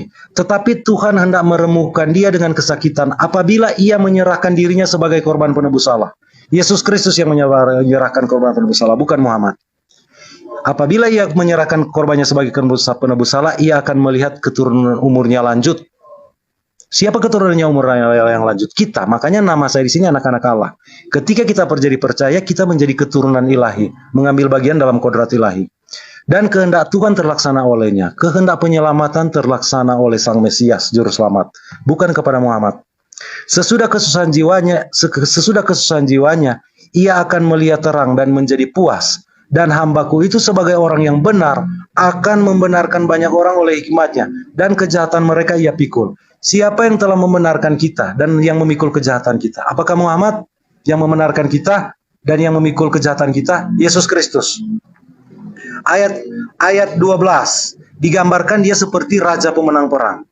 Sebab itu aku akan membagikan kepadanya orang-orang besar sebagai rampasan, dan ia akan memperoleh orang-orang kuat sebagai jarahan, yaitu sebagai ganti. Sebagai ganti apa? Kita baca. Ia telah menyerahkan nyawanya ke dalam maut, dan karena ia terhitung di antara pemberontak-pemberontak, sekalipun ia menanggung dosa banyak orang dan berdoa untuk pemberontak-pemberontak. Siapa yang menanggung dosa banyak orang? Sang Mesias. Siapa yang berdoa untuk pemberontak-pemberontak? Sang Mesias. Ampunilah mereka sebab mereka tidak tahu apa yang mereka perbuat. Jadi memang Yesus Kristus dalam hal ketika dia datang mengambil rupa manusia, memang menjadi seorang hamba, sama seperti manusia. Dan kita tahu, orang Kristen kita tahu tujuannya. Karena apa? Kita dibenarkan oleh satu orang, Yesus Kristus. Sementara kita, kenapa kita harus dibenarkan? Karena kita telah menjadi bersalah oleh satu orang Adam. Makanya Yesus Kristus dikatakan Adam kedua. Dosa telah menjalar karena kesalahan satu orang. Dan karena kebenaran satu orang, dosa itu dihapuskan. Yesus Kristus orangnya. Jadi begitu bro. Ini masih di kitab yang sama ya. Bro berbicara tadi Yesaya 42, 60. Ini Yesaya 53 di antara kitab-kitab itu. Baik. Jadi tapi kalau pemahaman Bro Suma tetap seperti itu, ya itu terserah ya. Islam mau memahami seperti itu, saya tidak mau membantah itu. Tetapi saya membuktikan bahwa ayat-ayat yang diangkat oleh Bro Suma itu rujukannya itu clear, jelas sekali memang Yesus Kristus. Sama sekali bahkan akan bertentangan dengan pribadi Muhammad kalau kita hubungkan dengan pribadi Muhammad. Tempatnya bahkan dikatakan Sion dengan jelas. Ya kan? Sion, Allah Israel, kota Allah Israel. Jadi bukan ilah negeri Mekah, bukan Mekah, kota Allah SWT Mekah dan kota Tuhan Allah Mekah, bukan, tetapi Israel dan kota Tuhan, yaitu disebutkan namanya secara letterlek Sion, bukan Mekah, gitu bro. Jadi terpaksa bro semua memaksakan. Intinya kita melihat sangat sesuai itu dengan Yesus Kristus dan Israel, bukan Muhammad dan Mekah ya, begitu bro. Lanjut. Baik, makasih saudara-saudara saya. Lagi-lagi saya ambil dari belakang supaya saya tidak lupa. Saudara mencoba untuk mengambil Yesaya 53, Yesus teraniaya. Itu tidak cocok dengan Yesaya 42. Kenapa? Hamba Allah ini harus sama seperti Musa yang menegakkan hukum-hukum kepada bangsa-bangsa. Bukan justru dia yang seperti yang digambarkan. Jadi kalau Anda menggunakan Yesaya 53, itu tidak cocok dengan nabi yang sama seperti Musa. Musa tidak teraniaya. Sedangkan nabi yang datang seperti Musa itu dia yang akan menaklukkan bangsa-bangsa. Dan itu hanya digenapi baginda Rasulullah Muhammad SAW. Ya, Anda mau terima mau tidak, ya ini kan kita berbicara, kita berdiskusi, ya kan. Biarkan kemudian teman-teman kita yang menilai. Jadi Anda boleh berbangga dengan Yesus ditusuk, ditikam, dan terusnya. Silakan aja. Tapi itu justru jauh menyimpang dari apa yang menjadi nubuatan. Datangnya sosok Nabi yang sama seperti Musa. Lalu kemudian Yesaya 42, hamba Tuhan ini kepadanya ruhnya ditaruh. Lalu dengan adanya kekuatan dari Allah, dia mampu menggulingkan bangsa-bangsa dengan membawa aturan. Kemudian saudara saya mengatakan bahwa domba-domba itu adalah orang, bukan domba seperti yang diceritakan. Anda keliru. Masa iya Anda mau disembelih? Anda ingin disembelih gitu, mau dipotong begitu di mesbah? Tidak, Bung. Ini binatang betulan. Dan satu hal yang ingin saya katakan kepada saudara, yang disebut domba itu adalah keturunan Yakub. Domba itu Bani Israel. Kalau Anda mengatakan masih ada juga domba-domba lain di luar daripada kandang ini, maksudnya ada juga Bani Israel yang tidak menetap tinggal di Galilea, tempat di mana Yesus di tanah Yudea itu mengajarkan tentang berita kedatangannya. Makanya di dalam Matius 10 nomor 5 nomor 2, Yesus berpesan kepada muridnya, jangan ke bangsa lain, tapi kepada bangsa yang dimana bangsa itu ada Bani Israel di dalamnya. Jadi domba tetap keturunan Israel, Bung. Kita ini bukan domba, kita bukan keturunan Israel, kecuali domba yang nyamar. Itu saudara harus pahami di situ. Jadi domba yang dimaksud di sini adalah keturunan Yakub yang berpencar ke seluruh penjuru bumi. Kepada mereka lah murid Yesus diutus, bukan kepada kita. Lalu kemudian saudara mengatakan, jangan mengambil Alkitab kami. Bung, saya katakan sekali lagi, Perjanjian Lama itu bukan milik Kristen.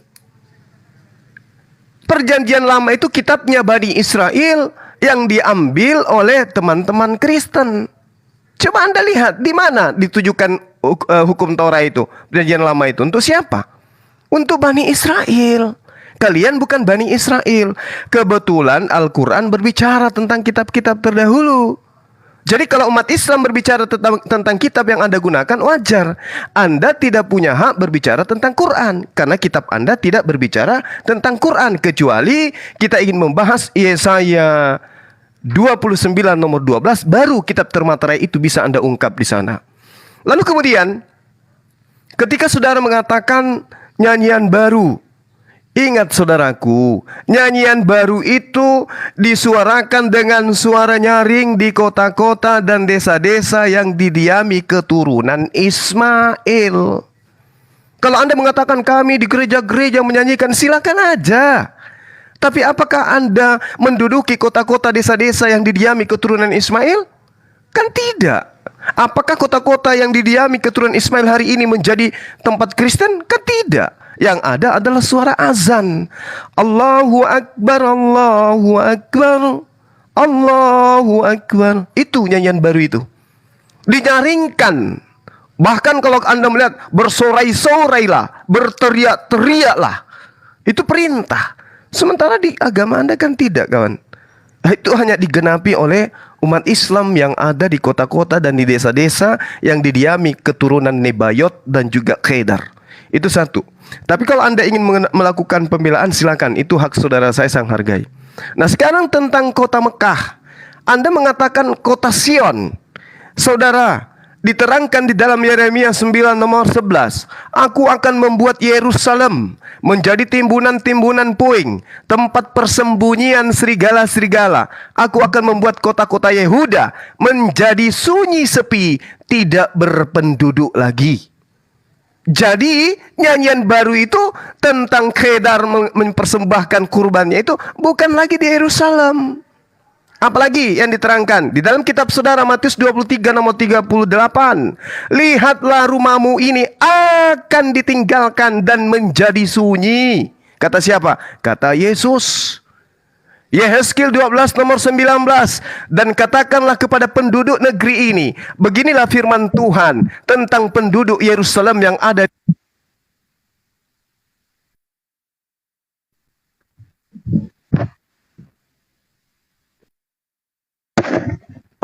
Wah, kenapa jatuh semua ya?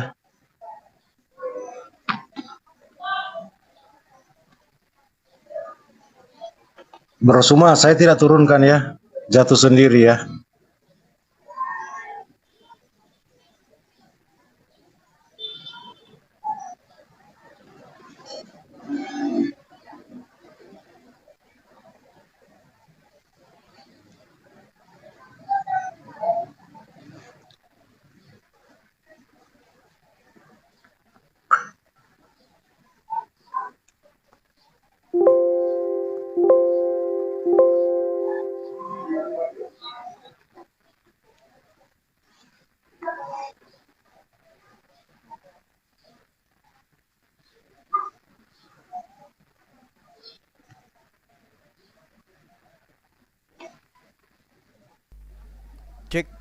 Cek, saudara-saudara.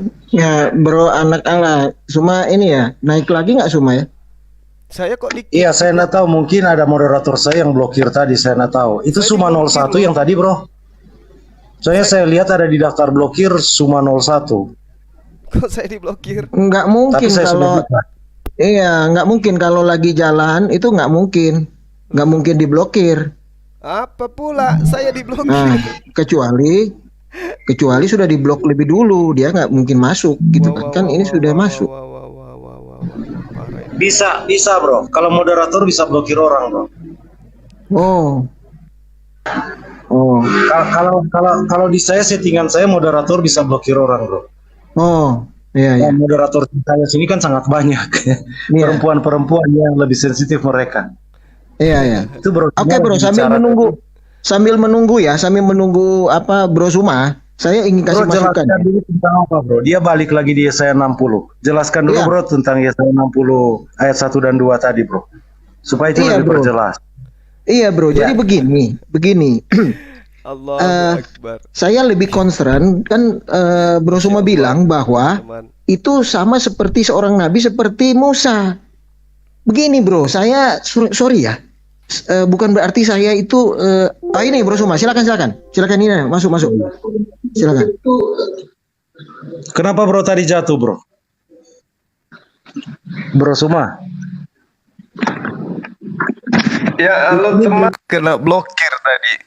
Iya. Oh, akun yang satu. Suma 01. Enggak. Ini kembali Nah, saya ini. yang saya kena blokir dari TikTok atau gimana? Kita nggak tahu ini kok tiba-tiba Anda hilang di pemberitaan Anda sedang live. Kecuali tadi saya add ulang, baru kemudian saya bisa lihat. Oh iya.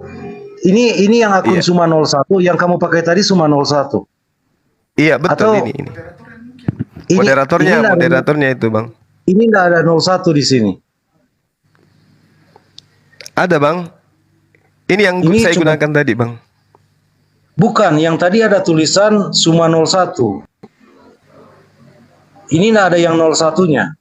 Mungkin akun yang lain. Mungkin karena admin yang atur ini. Oke, saya bisa lanjut yang tadi. Oh ya. Nanti, saya lanjut sedikit, teman-teman nanti Tinggal saudara tambahan, saya. ya, bro. Iya, tinggal tambahan karena tadi kan sudah banyak tadi bernarasi, Oke, kita oke. harus respon juga kan. Iya, Ya, baik, silakan, baik. bro. Oke.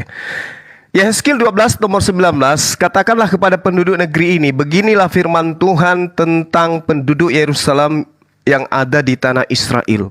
Mereka akan makan makanan dengan hati yang cemas dan minum air dengan hati yang gundah gulana, supaya tanah mereka menjadi sunyi sepi lantaran isinya sudah lenyap oleh karena kekerasan yang dilakukan oleh semua yang tinggal di sana. Ini nubuatan, ini cerita yang kemudian ada di dalam kitab yang Anda gunakan sekarang. Nah, Yesus mengatakan apa? Sebab itu aku berkata kepadamu bahwa kerajaan Tuhan akan diambil daripadamu dan akan diberikan kepada suatu bangsa yang akan menghasilkan buah kerajaan itu. Jadi banyak data di dalam kitab saudara yang menerangkan hal yang sama, bahwa Yerusalem itu akan ditinggalkan. Sementara nubuatan yang muncul kemudian adalah segala kambing domba Kedar akan terhimpun kepadamu, domba-domba jantan Nebayot akan tersedia untuk ibadahmu, semuanya akan dipersembahkan di atas mezbahku sebagai korban yang berkenan kepadaku, dan aku akan menyemarakkan rumah keagunganku. Jadi semarak itu artinya rame, dan itu di nubuatan itu digenapi hanya ada di Mekah. Setiap hari semarak rumah ibadah di sana. Kalau di Yerusalem rumah ibadahnya di mana? Gak ada. Dan bangsa mana yang kemudian datang membawa kambing domba dari keturunan Ismail? Kan tidak ada. Orang Kristen datang ke Yerusalem misalnya, datang berziarah di kubur Yesus. Tidak ada mereka membeli kambing dari Mekah, dari tempat keturunan Ismail, Kedar dan Nebayot untuk membawa ke sana di mezbah. Nggak ada. Yang terjadi adalah orang seluruh dunia datang ke sana membeli domba Nebayot dan juga Kedar, lalu mempersembahkan di sana sebagai kurban. Itu hanya digenapi di Islam. Tapi kalau Anda mengatakan tidak, ya sah. Dan saya hargai itu. Silakan. Oke. Bro, Saya respon, bro. Saya respon sedikit aja, bro anak Allah. Jadi begini, saya mulai dari yang ini dulu, bro. Yang mulai dari yang ulangan ya. Dari bro bilang kan itu kan nabi seperti Musa. Bro, kalau saya baca firman Tuhan ini ulangan, itu bro terlalu memaksa. Jadi memaksa bahwa nabi bro aja yang menggenapi ulangan 18 ayat 5 sampai 18. Itu terlalu maksa. Nah kalau bro klaim internal silakan aja. Tapi klaim itu salah. Itu keliru. Ya. Dan kalau internal kami kekristenan, klaim Anda itu adalah sesat. Ya, saya baca ini. Ulangan 18 ayat 15 sampai 18. Seorang nabi dari tengah-tengahmu, dari antara saudara-saudaramu. Jadi kalau kita baca silsilah itu sudah lewat itu, bro. Nggak mungkin benar, itu sudah jelas-jelas salah sekali, 100% salah. Sama seperti aku akan dibangkitkan bagimu oleh Tuhan Allahmu. Dialah yang harus kamu dengarkan. Tepat seperti kamu minta dahulu kepada Tuhan Allahmu di Gunung Horeb pada hari perkumpulan dengan berkata, tidak mau aku mendengar lagi suara Tuhan Allahku, dan api yang besar itu tidak mau aku melihat lagi supaya jangan aku mati. Jadi kalau Elohim yang Maha Kuasa, Ruh yang Maha Kuasa itu datang, mereka mati, mereka takut mereka, ya kan? Makanya bagaimana supaya mereka tidak mati? Makanya Tuhan Yesus yang datang. Lalu berkatalah Tuhan kepadaku, apa yang dikatakan mereka itu baik. Elohim, Yod-Heh-Vav-Heh mengiyakan, makanya dia datangkan Tuhan Yesus Kristus. 18, seorang nabi akan kubangkitkan bagi mereka dari antara. Nah ini firman dari Yod-Heh-Vav-Heh, firman dari Elohim. Seorang nabi akan kubangkitkan bagi mereka dari antara saudara mereka, tidak dari yang lain. Seperti engkau ini, aku akan menaruh firmanku di dalam mulutnya, dan ia akan mengatakan kepada mereka segala yang kuperintahkan kepadanya. Jelas ya? Terus saya hubungkan itu dengan hukum. Tuhan Yesus nggak memaklumkan hukum. Wah, keterlaluan kaum Zuma. Ya, Tuhan Yesus itu memberikan hukum kasih. Itu kuat sekali, dan hukum kasih itu menggenapi hukum Taurat. Ya, itu jelas banget. Bagaimana sih? Jangan gitu dong. Jadi secara internal klaim Anda itu jelas salah dan keliru. Justru ini yang digenapi, ya kan? Seorang nabi, aku akan menaruh firmanku dalam mulutnya. Nah, dia adalah firman itu sendiri. Bayangkan, ya. Nah, jadi, dan dia memaklumkan hukum, jelas menggenapi hukum, the Ten Commandments. Nah, pada kedua hukum itulah termaktub seluruh hukum Taurat dan kitab para nabi. Itu jelas hukum. Dan itu digunakan oleh seluruh umat manusia sekarang yang namanya the Golden Rule. Kalau bro Suma mau tahu ya. Itu digunakan sampai ke hukum di sekuler, semua menggunakan itu. Begitu bro, ya. Terus ada lagi nih closingnya mengenai raja. Ya bro ya, Tuhan Yesus itu raja. Saat ini aja dia sudah memerintah dalam hati kita sebagai raja damai dalam hati kita. Kerajaan Allah kita ini anak-anak Tuhan yang ada di dalam Tuhan diurapi oleh Roh Kudus. Berarti dia diam dalam hati kita dan dia menjadi raja atas kita. Itu adalah kerajaan Allah. Makanya anak-anak Tuhan saat ini ada dua di kerajaan Allah. Dia di kerajaan dunia, dia hidup. Tapi ingat, dia di bawah rajanya Tuhan Yesus Kristus. Itu yang pertama. Yang kedua, dia membuktikan bahwa dia raja skala raja secara fisik. Ya, kalau Anda baca di perumpamaan uang mina, itu dan bro, baca kitab Daniel dan ke Wahyu, itu jelas Yesus. Ya kan? Dia bagaimana prosesi, dia menjadi raja di atas segala raja. Ya, pada waktu di kitab Daniel, ya, di bawah seperti anak domba. So, anak domba itu dibawa ke yang lanjut usia. Itu prosesi. Nah, itu prosesi itu adalah prosesi pernikahan anak domba Allah dengan kita gerejanya. Dan Tuhan Yesus dinobatkan menjadi raja di atas segala raja. Makanya setelah itu dia datang dengan orang-orang, anak-anak Tuhan yang telah bangkit di kebangkitan pertama. Datang berikutnya memerintah di dunia selama 1000 tahun damai. Mana ada kerajaan yang bisa 1000 tahun? Nggak ada. Makanya dia bilang raja di atas segala raja. Memerintah kita di hati kita masing-masing ini. Dan juga memerintah sebagai raja atas segala raja. Kerajaan 1000 tahun. Ya, itu tipologi Daud dan Saul. Daud diurapi ya oleh Samuel. Tapi belum memerintah. Betul. Ya kan, sampai Saul mati baru dia memerintah. Tapi dia sudah diurapi. Sama dengan Yesus, itu tipologi. Tuhan Yesus itu dinobatkan sebagai raja. Tapi kerajaan dunia masih eksis. Tapi dia datang dan mengalahkan kerajaan dunia itu. Ya, batu yang terungkit tidak dengan tangan manusia menghancurkan semua kerajaan dunia. Dan dia datang sebagai raja atas segala. Dan dia buktikan di kerajaan 1000 tahun. Dia raja di atas segala raja. Begitu bro. Ya, itu tidak sedangkal seperti yang bro pahami dan bro klaim. Nggak bisa. Silakan Anda bro klaim sendiri di internal Anda. Tapi klaim Anda itu serong, salah, keliru. Di internal saya, di internal kami kekristenan, itu klaim Anda adalah sesat. Ya, firman Tuhan ya dan amin. Itu aja. Terima kasih. Silakan dilanjut, bro. Anak Allah.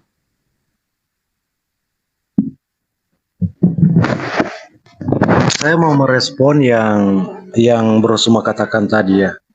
Katanya Yesaya 6 ayat 1 ini merujuk kepada Muhammad ya. Roh Tuhan Allah ada padaku. Oleh karena Tuhan telah mengurapi aku. Ia telah mengutus aku untuk menyampaikan kabar baik kepada orang-orang sengsara dan merawat orang-orang yang remuk hati, untuk memberitakan pembebasan kepada orang-orang tawanan dan kepada orang-orang yang terkurung dalam kelepasan penjara, untuk memberitakan tahun rahmat Tuhan. Garis bawah ya, untuk memberitakan tahun rahmat Tuhan. Tidak dilanjutkan ayat sini ya ketika Tuhan Yesus mengutip ini. Karena apa? Ayat selanjutnya yang kedua. Dan hari pembalasan Allah kita untuk menghibur semua orang yang berkabut. Tuhan Yesus membacakan ayat ini merujuk kepada diri Tuhan Yesus. Hanya disampai di ayat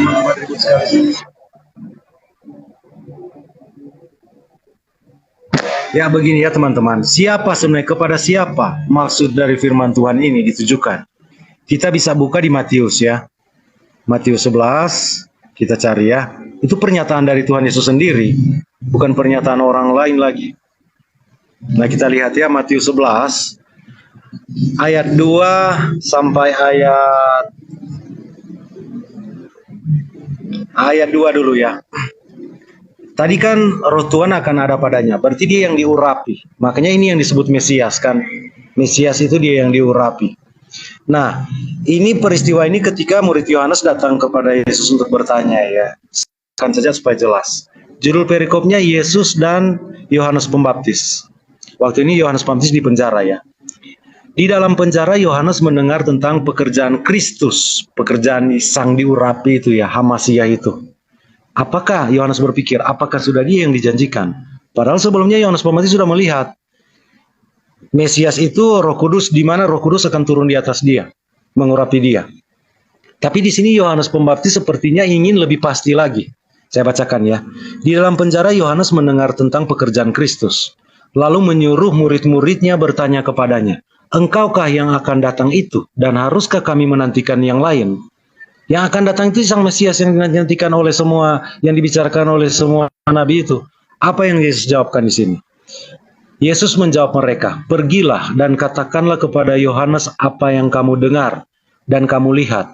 Orang buta melihat, orang lumpuh berjalan, orang buta menjadi tahir, orang tuli mendengar, orang mati dibangkitkan, dan kepada orang miskin diberitakan kabar baik. Dan berbahagialah orang yang tidak menjadi kecewa dan menolak aku. Nah, apakah di sini bisa merujuk kepada Muhammad? Ini pengakuan Yesus sendiri. Apakah Muhammad membuat orang buta bisa melihat, orang lumpuh berjalan, orang kusta menjadi tahir, orang sakit lah ya, orang tuli mendengar? Apakah ini pernah dilakukan oleh Muhammad? Orang mati dibangkitkan. Apakah Muhammad pernah membangkitkan orang mati? Kalau mematikan orang hidup, iya. Tapi menghidupkan orang mati, tidak, setahu saya. Dan kepada orang miskin diberitakan kabar baik. Kabar baik tentang apa ini? Tahun rahmat Tuhan. Kita bisa baca sebentar ya. Kita bisa baca tentang Yesus waktu kembali ke tempat kelahirannya ya. Di Nazaret. Kita bisa baca di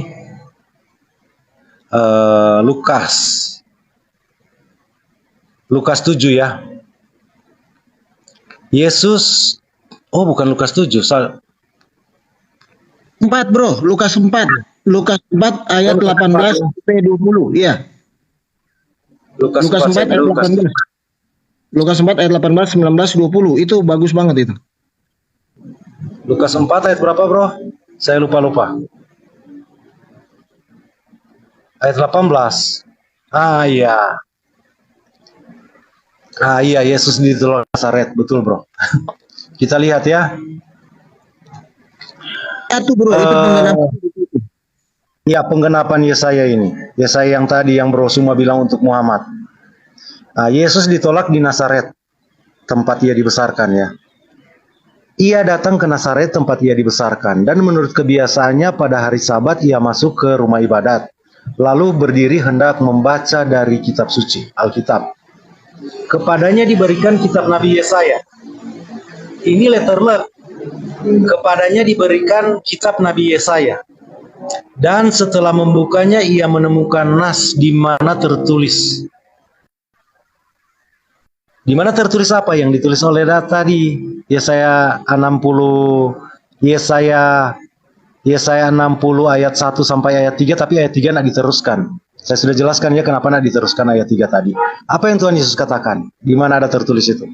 Roh Tuhan, ini pernyataan Tuhan Yesus sendiri yang mengucapkan ini. Roh Tuhan ada padaku, oleh sebab ia telah mengurapi aku untuk menyampaikan kabar baik kepada orang-orang miskin. Lihat teman-teman, ribut sekali, kita tunggu dulu kendaraannya lewat ya. Ini ada rombongan kendaraan. Roh Tuhan ada padaku, oleh sebab ia telah mengurapi aku untuk menyampaikan kabar baik kepada orang-orang miskin. Dan ia telah mengurapi aku untuk memberitakan pembebasan kepada orang-orang tawanan dan penglihatan bagi orang-orang buta, untuk membebaskan orang-orang yang tertindas, untuk memberitakan yang saya minta garis bawahi tadi, tahun rahmat Tuhan telah datang. Di sini di Yesaya tidak diteruskan ayat 3. Kenapa? Di ayat 3 berbicara begini ya, kalau kita lihat ya teman-teman. Ayat tidak diteruskan, dan hari pembalasan Allah kita. Jadi hari pembalasan belum diteruskan. Karena ini belum digenapi kedatangannya yang kedua. Yang jelas kedatangannya yang pertama, Sang Mesias itu. Ini nubuatan tentang Sang Mesias. Kabar selamat dari Sion ini. Sion di mana? Sion ini di mana? Yerusalem, kota Tuhan, kota Allah. Jadi secara literal ditulis begitu ya. Jadi saya dari awal saya sudah bilang kalau mau sampai 21 bro. 21 penting bro, baca bro. Ayat 21 bro, penting banget. Ayat 21. 21. Di kitab berapa? Di kitab apa, bro? Lukas 4 yang tadi. Kitab berapa apa, bro? Yang ayat 4. Lukas 4.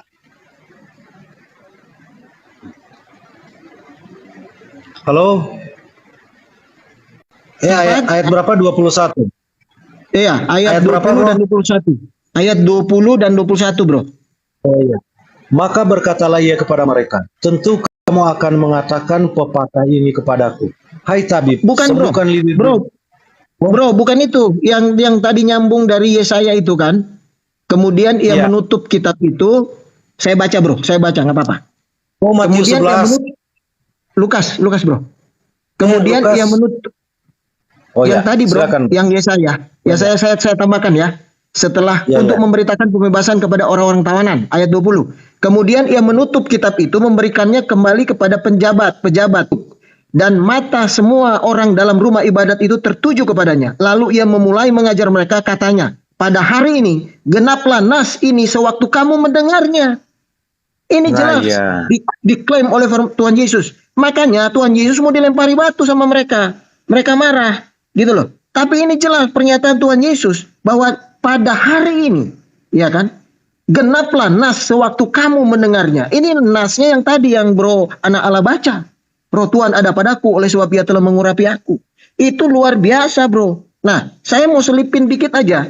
Ini yang Bro Suma klaim itu bahwa kitab dari Yahudi enak. Nggak bisa, Bro. Bro keliru. Lihat pernyataan Tuhan Yesus ya. Lukas 24 ayat 44. Ya. Ya kan? Nah, Yohanes 5 ayat 46. Catat, Bro Suma. Sebab jika kamu percaya kepada Musa, tentu kamu akan percaya juga kepadaku. Sebab ia telah menulis tentang aku. Musa menulis 5 kitab Taurat. Ya, Kejadian sampai Ulangan.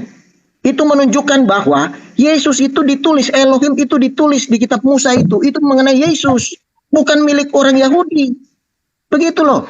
Iya kan? Di dalam 5 kitab Taurat. Nah, Lukas 24 ayat 44. Ia berkata kepada mereka, inilah perkataanku yang telah kukatakan kepadamu ketika aku masih bersama-sama dengan kamu. Yakni bahwa harus digenapi semua yang ada tertulis tentang aku. Dalam kitab Taurat Musa, kitab Nabi-Nabi, dan kitab Mazmur. Kalau ada sebagian orang Yahudi yang menolaknya, silakan aja. Karena memang itu sudah ditulis. Siapa yang percaya, itu Yesaya 53. Dibuka dengan begitu. Siapa yang percaya, memang mereka tidak mempercayai, maka mereka menyalibkan dia dan membunuhnya. Gitu loh. Tapi itu bukan kitab mereka. Mereka tidak mau percaya Yesaya 53 itu, maka mereka skip. Kita tahu sejarahnya, Bro Suma. Tapi mereka tidak mau mendelet Yesaya 53 itu. Karena itu adalah nubuatan yang nggak boleh didelet. Begitu. Itu aja klarifikasi sedikit saya. Makasih. Oke, teman-teman, ada lagi?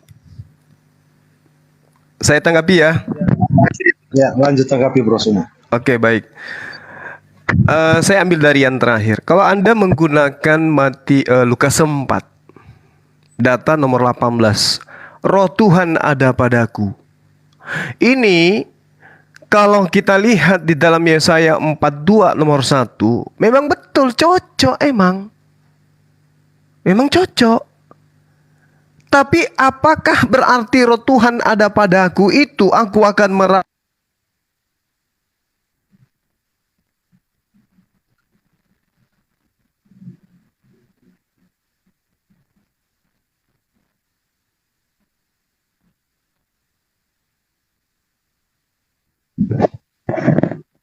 Suaranya terputus di sini, teman-teman. Apa cuma di saya atau semua? Hilang, Bro, ya. Bro, Iya, hilang. Oh, Bro Suma, suaranya hilang, Bro. Jaringan mungkin. Oh, jaringan Bro Suma ini. Wah, jatuh lagi. Gitu loh. Jadi Ya, gini, sambil nunggu, Bro. Bro Suma moderator saya. Mungkin Iya. moderator saya tunggu. Iya, ayat 21, Bro, itu udah jelas, Bro, ayat 21. Pada hari ini genaplah nats itu. Lah kok dia mau ngalihkan lagi? Aduh, terlalu maksa, Bro. Jangan menyesatkan kita lah. Kalau dia mau klaim internal silakan, tapi klaim dia itu jelas salah. Keliru, 100% absolutely keliru. Ya, kalau internal kita itu jelas sesat. Gitu, Bro. Ya, betul-betul. Oh, jaringan Bro Suma ya. Bro, jaringannya Bro Suma. Nah, ada yang didaftar blokir, nah ada. Karena hanya host yang bisa membuka blokir. Kalau moderator bisa blokir tapi nggak bisa buka. Nggak ada nama Suma di apa yang diblokir ya. Jaringan teman-teman. Nah, ini muncul lagi.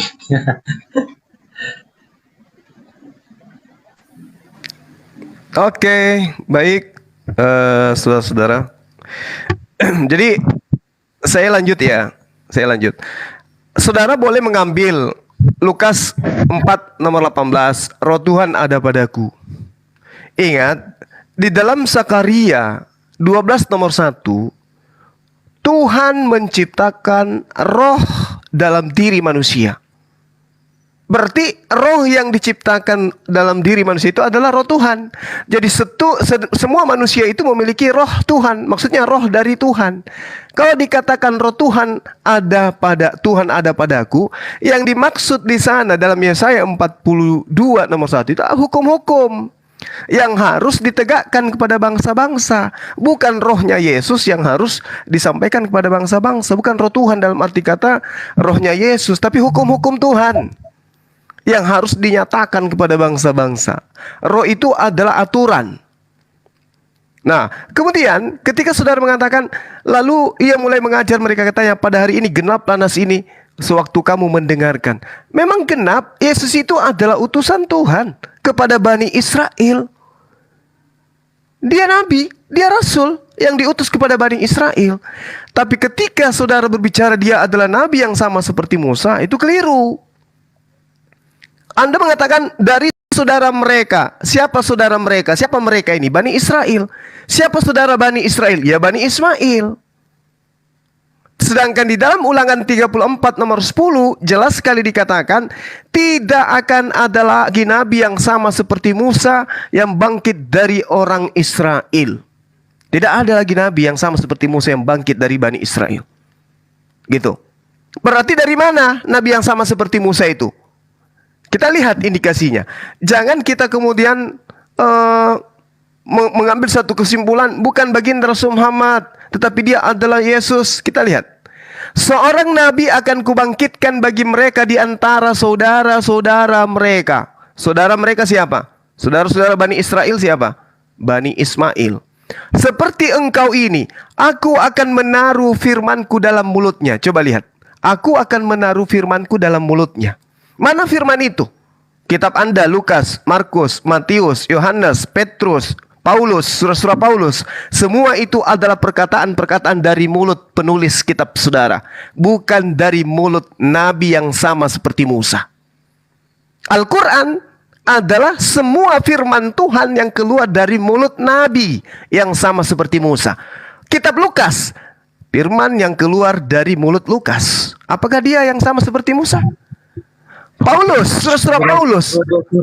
Bro, kita di sini bukan debat ya. Kalau debat nanti kita menyerang Islam, bro. Ya, ini saya menjelaskan, Bang. Saya menjelaskan. Anda bukan menjelaskan, Anda menyerang kitab-kitab kita. Sebentar kita serang kitab kamu, nanti mewek kamu. Enggak, ini firmanku dalam mulutnya. Iya, firmanku dalam. Oke. Firmanku dalam mulutnya. Berarti nabi yang sama seperti Musa ini akan ditaruh firman di mulutnya, bukan dari hasil penyelidikan.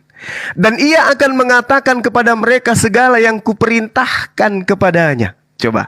Jadi sosok nabi yang sama seperti Musa itu hanya mengatakan sesuatu yang difirmankan kepadanya. Jadi tidak ada tambah-tambahan, tidak ada cerita-cerita yang lain, tidak ada. Semua murni firman yang disimpan di mulutnya.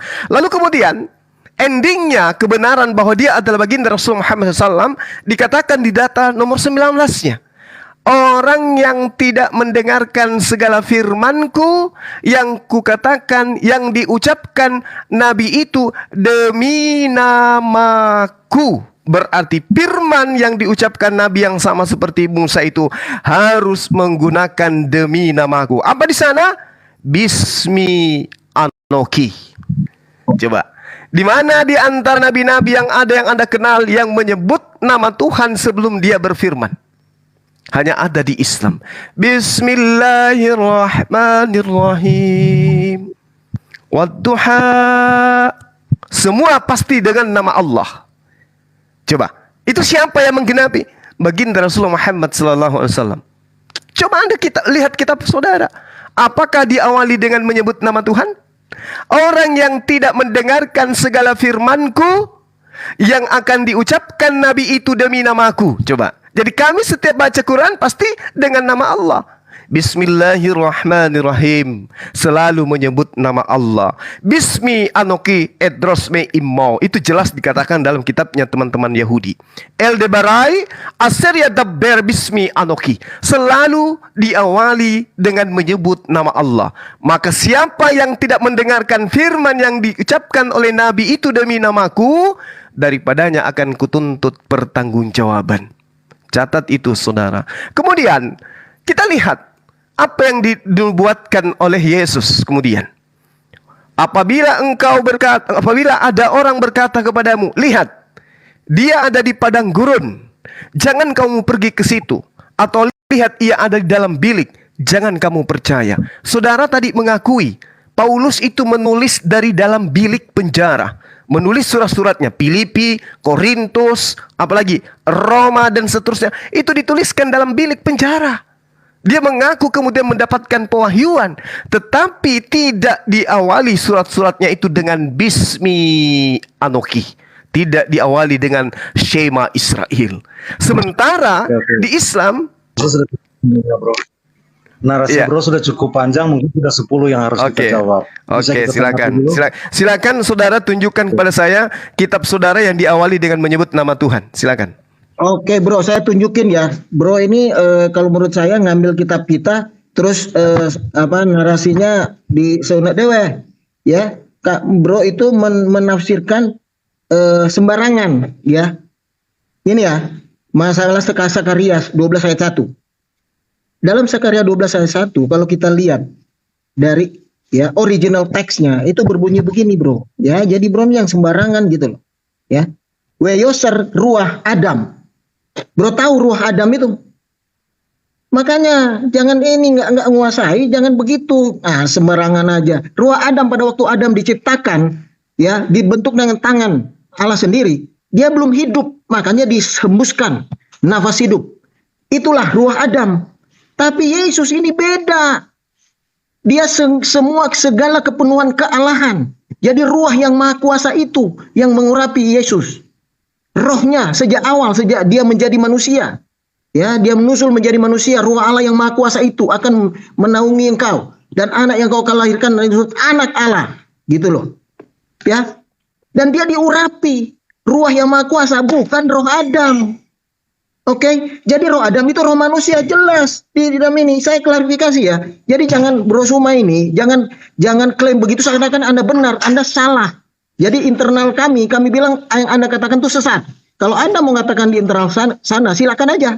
Itu hak Anda. Tapi Anda sesat di sini, ya. Jadi wayoser ruah Adam and form the spirit of man. Ya, jangan sesatkan kita di sini kamu itu, ya. Oke, terus.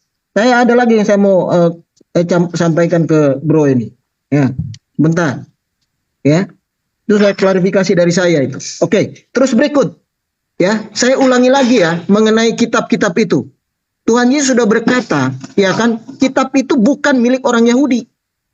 Ya, Bro Suma ya. Itu milik Tuhan Yesus Kristus karena Musa menulis tentang dia.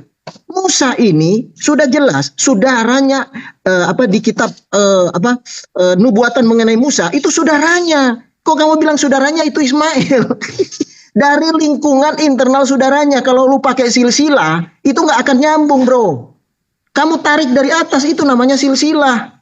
Bukan kamu nyebrang. Aduh, gimana sih, emangnya kita ini bodoh apa? Makanya jangan ngambil dari Alkitab, Bro Suma. Itu sudah jelas kamu menyesatkan. Kalau di kita, kamu menyesatkan kita. Nggak bisa. Yang kamu katakan itu sesat. Ya, kalau kamu klaim internal, silakan. Begitu, Bro. Itu jelas itu. Dan sejarahnya sama. Musa di apa persamaannya? Musa mau dibunuh. Tuhan Yesus juga mau dibunuh. Lari ke Mesir juga sama, lari ke Mesir apalagi? Udah diteliti itu satu-satu, Bro. Jadi itu jelas. Jangan kamu serongkan, ya kan? Kalau internal kamu silakan, ya. Tapi kita mau klarifikasi supaya teman-teman di bawah ini tahu bahwa yang kamu sampaikan tentang itu, yang kamu comot dari ayat Alkitab untuk membenarkan ajaranmu, nabimu, itu salah dan itu sesat. Itu aja. Terima kasih. Silakan, Bro Anakala. Jadi saya menambahkan, saya merespon tentang, karena teman-teman muslim selalu mengklaim ulangan 18 ayat 18 itu untuk Muhammad. Nah, ceritanya begini ya, supaya lebih paham saya ceritakan begini ya. Di sini Tuhan berkata kepada Musa, Jadi jangan berpikir ini Tuhan langsung berkata langsung kepada hampir 2 juta orang Israel ini ya waktu itu. Tapi tidak, melalui Musa. Jadi di sini dikatakan, kalau kita melihat susunan kalimatnya begini ya. Lalu berkatalah Tuhan kepadaku. Ya kan? Berkatalah Tuhan kepadaku. Musa di sini. Apa yang dikatakan mereka itu baik. Seorang nabi akan kubangkitkan bagi mereka. Jadi Tuhan sedang berbicara kepada Musa. Seorang nabi akan kubangkitkan dari antara mereka. Mereka ini yang mana? Yang sedang Musa wakili. Dari antara mereka. Karena di situ yang sedang diwakili oleh Musa ini ada 12 suku Israel. Dan kalau Bro Suma mau hubungkan dengan Ismail, Ismail itu sudah sangat jauh. Ketika 12 suku ini berada di posisi ini. Nah, Ismail itu sudah boleh dibilang masih kakeknya dari Ishak ya. Kakeknya dari Ishak termasuk kakeknya dari omnya dari Ishak. Sementara dari Ishak sampai ke peristiwa pembicaraan sekarang itu sudah ada 400 tahun. Sama sekali Ismail sudah terhapus di situ kalau bilang saudara. Sudah tidak ada lagi saudara-saudara di situ. 400 tahun, bro. Dan ini Tuhan sedang berbicara langsung kepada Musa. Apa perkataan Tuhan? Seorang nabi akan kubangkitkan bagi mereka. Ini tidak sedang berbicara kepada bangsa, tetapi kepada Musa langsung. Kepada mereka ini siapa? Kedua-belah suku yang ada di belakangnya ini, yang dia wakili. Jadi mereka yang dimaksud oleh Tuhan di sini di antara ke-12 suku yang ada di Israel. Karena Tuhan sedang berbicara kepada Musa langsung ini. Sementara Musa mewakili orang Israel. Jadi ketika Tuhan katakan di antara mereka, di antara 12 suku bangsa yang sedang dia wakili. Jadi jauh sekali. Sama sekali tidak ada tanda pun bayang-bayang tentang Ismail di dalam pernyataan itu. Karena kita harus ingat waktu 400 tahun sejak dari Ishak sampai peristiwa ini. Tidak mungkin Tuhan berbicara di antara mereka lalu menyebut yang nenek moyang mereka Ishak, omnya nenek moyang mereka Ishak. Tidak mungkin, jauh sekali. Dari susunan kalimat ini baru kita berbicara tentang Suma berkata selalu. Memang nabi-nabi berkata, dengarkan firman Tuhan. Firman Tuhan berkata demikian. Tetapi kita lihat ya, apa yang Tuhan Yesus katakan jika dia berkata kepada orang Israel. Kita lihat ya.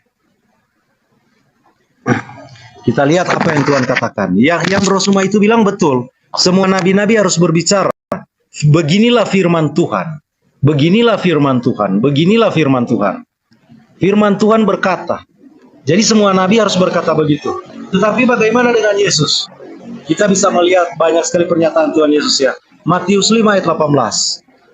Karena aku berkata kepadamu. Matius 5 ayat 20. Maka aku berkata kepadamu. Matius 5 ayat 22. Tetapi aku berkata kepadamu. Matius 5 ayat 26. Aku berkata kepadamu. Matius 5 ayat 28. Aku berkata kepadamu. Matius 5 ayat 32. Aku berkata kepadamu. Matius 5 ayat 34. Aku berkata kepadamu. Hanya Tuhan Yesus yang menyampaikan apa yang Tuhan katakan. Itu dia tidak berkata. Firman Tuhan berkata. Tetapi dia berkata. Aku berkata kepadamu. Itu banyak sekali di Alkitab itu kalau Tuhan Yesus berkata, aku berkata kepadamu. Nabi tidak bisa berkata seperti itu, aku berkata kepadamu. Hanya Tuhan Yesus, karena otoritas ilahi, Sang Mesias itu, kepenuhan ilahi berada di dalam diri Sang Mesias itu. Gitu Bro Suma. Itu menarik sekali itu, hanya Tuhan Yesus yang melakukan hal itu. Oke, baik saudara. Jadi ketika saudara mengatakan aku berkata kepadamu, itu nggak nyambung. Sama sekali tidak nyambung dengan apa yang dinubuatkan di dalam Ulangan 18. Aku Tuhan akan menaruh firmanku di mulutnya. Coba, ada Tuhan menaruh firman di mulut manusia yang sama seperti Musa. Sementara Yesus itu adalah Tuhan itu sendiri menurut iman saudara. Masakan Tuhan menaruh firman di dalam mulut daripada dirinya sendiri? Terus yang Anda harus pahami, firman itu telah menjadi manusia. Berarti tidak perlu lagi ada firman ditaruh di mulutnya, karena dialah firman itu. Tidak nyambung bang, tidak nyambung. Tapi saya hargai Itu iman saudara. Silakan pertahankan iman saudara. Saya tidak memaksakan apa yang saya paparkan harus Anda percaya, enggak. Saya hanya berdasarkan apa yang saya imani. Ya. Lalu kemudian Nabi itu akan berbicara. Nabi itu akan berkata sesuai dengan apa yang disimpan di mulutnya. Itu sudah jelas tuh. Nah, sementara kalau kita lihat dari kitab saudara, itu semua adalah perkataan penulis kitab saudara, bukan berasal dari mulut Yesus. Artinya bahwa Yesus tidak menggenapi hal itu. Lalu kemudian bismi anoki tidak dikatakan aku berkata, bukan begitu maksudnya. Artinya penyampai firman yang sama seperti Musa ini tidak berkata-kata dari dirinya sendiri sesuai dengan nubuatan yang ada dalam Yohanes 16.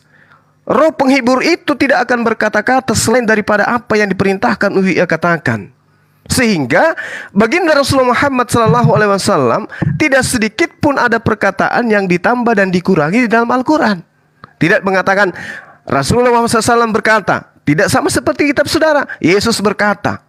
Tidak ada seperti itu. Kenapa? Karena yang disampaikan ini adalah firman Tuhan. Dan barang siapa yang kemudian tidak mendengarkan perkataan yang disampaikan Nabi tersebut, apa yang dikatakan di ayat nomor 19-nya itu, dia akan dimintai pertanggungan jawab. Itu kitab saudara yang Anda pegang yang mengatakan itu, bahwasanya dia akan berkata-kata sesuai dengan apa yang diperintahkan. Barang siapa yang tidak mendengarkan firmanku yang diucapkan Nabi itu demi namaku, daripadanya akan kutuntut pertanggungjawaban. Nah, permasalahannya sekarang adalah bagaimana mungkin kemudian firman ditaruh di mulut seorang nabi, nabinya yang mati dibunuh, bukan orang yang tidak mendengarkan. Coba. Harusnya tentara Romawi, harusnya orang-orang Yahudi yang tidak mendengarkan Yesus, mereka yang dimintai pertanggungjawaban, mereka yang dibunuh. Tapi sebaliknya, justru Yesus yang dibunuh. Tapi tidak nyambung sama sekali, semakin tidak nyambung. Ya, seorang yang mendengar, dikatakan gini, seorang nabi akan kubangkitkan bagi mereka dari antara saudara mereka, seperti engkau ini, seperti Musa. Dia akan sama seperti Musa. Itu kita harus pahami tuh. Sementara kalau Anda mengatakan roh Tuhan ada pada diri Yesus, saudaraku, saya harus mengatakan begini. Yesus mengatakan begini, Bung. Kalau Anda mengatakan roh Tuhan itu ada pada Yesus, hanya ada pada Yesus, saya katakan gini, Yesus itu roh Tuhan datang kepadanya nanti ketika dia dibaptis. Di usia berapa dia dibaptis? Di usia itulah kemudian roh Tuhan ada di atasnya.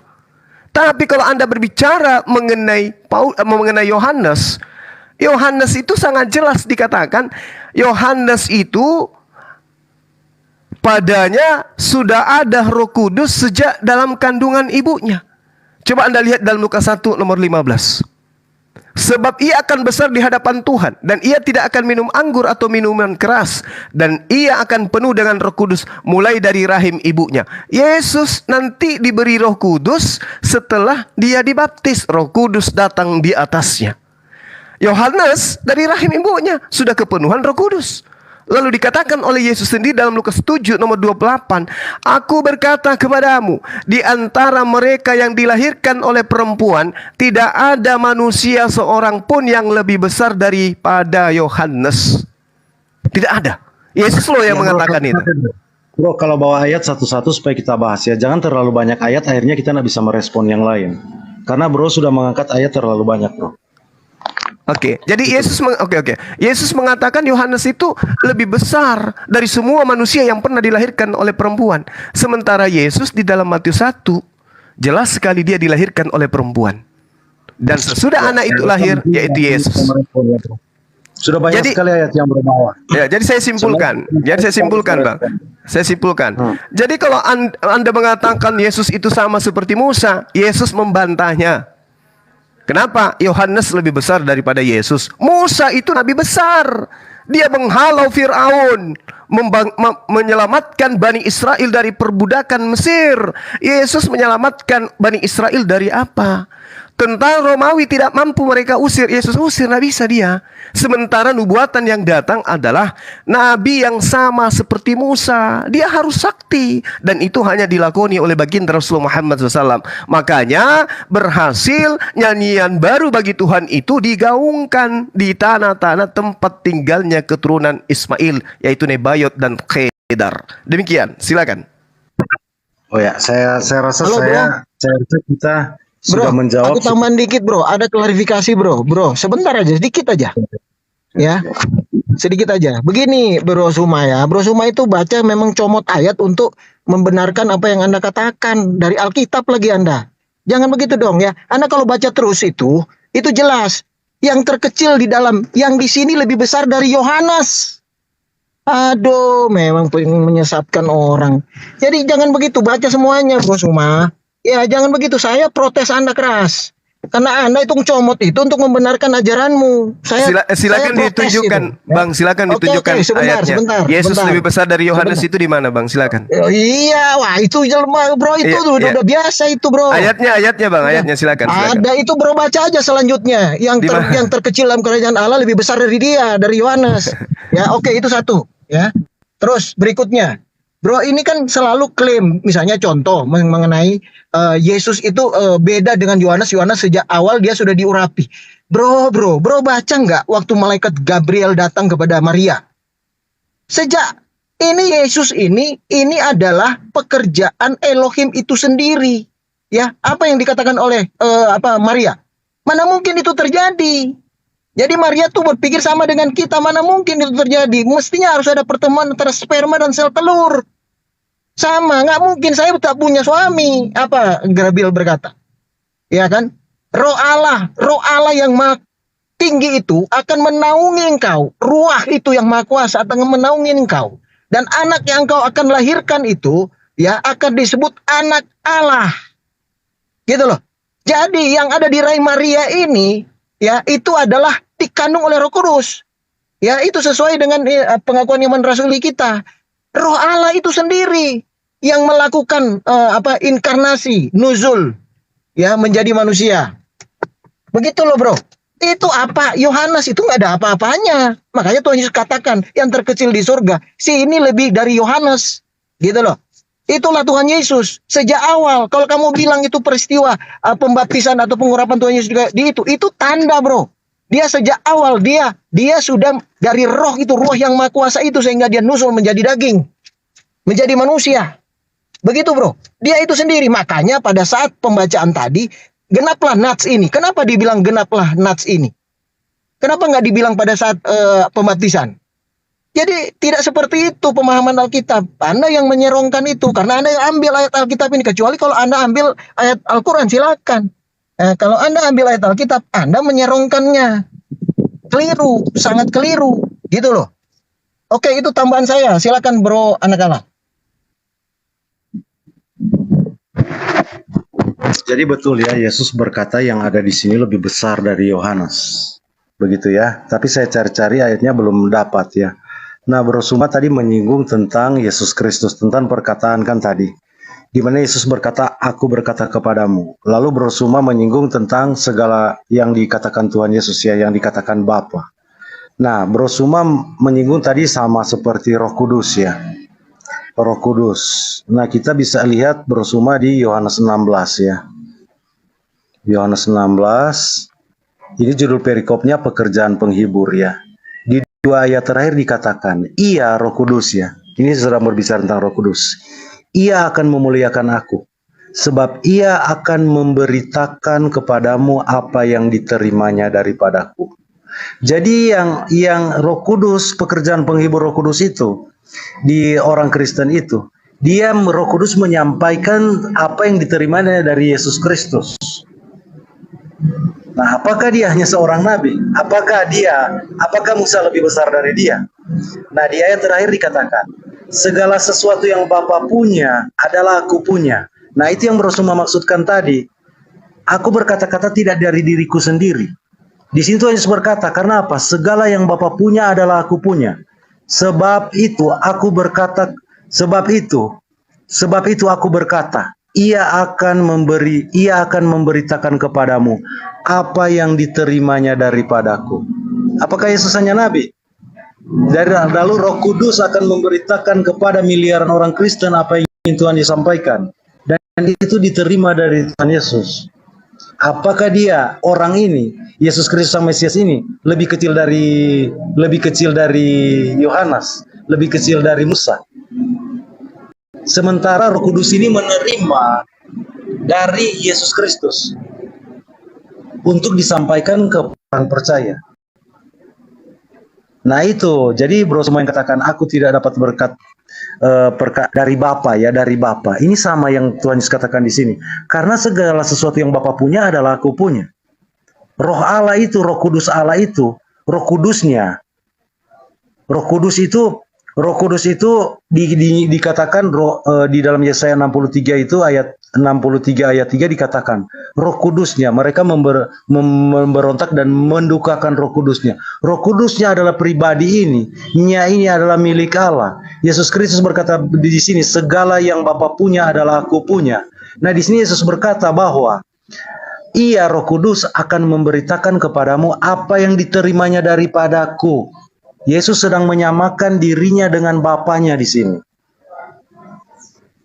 Nanti itu kapan? Ketika dia selesai merendahkan dirinya. Ketika Yesus dimuliakan di kayu salib.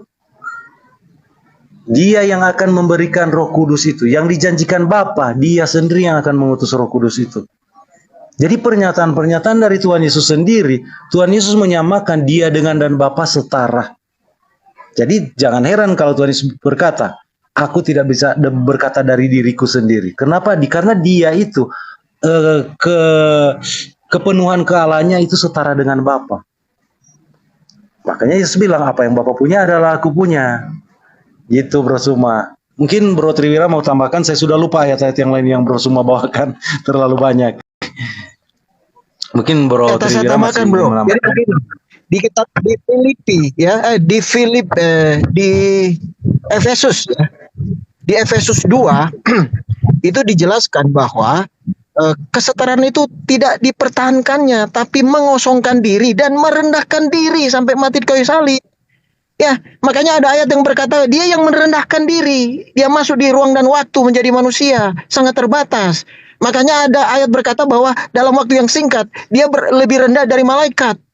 Makanya ada Tuhan Yesus berkata bahwa Bapa lebih besar daripada aku. Itu salah. Tidak, itu pertentangan. Tidak, dia menggenapi semua itu. Dia merendahkan dirinya. Ya kan? Kenapa dia merendahkan diri? Supaya orang Israel bisa lihat dia. Kalau enggak mati orang Israel. Orang Israel takut.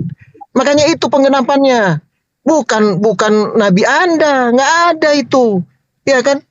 Kalau dia datang dalam kemuliaannya, mati orang Israel itu. Makanya dia takut. Makanya Tuhan bilang biarkan, mereka benar. Silakan. Nah, makanya Tuhan janjikan supaya dia datang. Dia datang supaya tidak mati, bisa melihat Tuhan Yesus.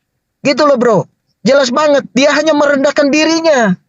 Tapi dia itu, Roh yang Maha Kuasa itu yang harus lahir lewat perawan Maria. Kenapa harus lahir? Itu jelas. Di Alkitab berkata Allah sendiri akan memberi pertanda kepadamu. Seorang anak darah, perempuan muda akan melahirkan seorang putra. Dia menamakan dia Immanuel.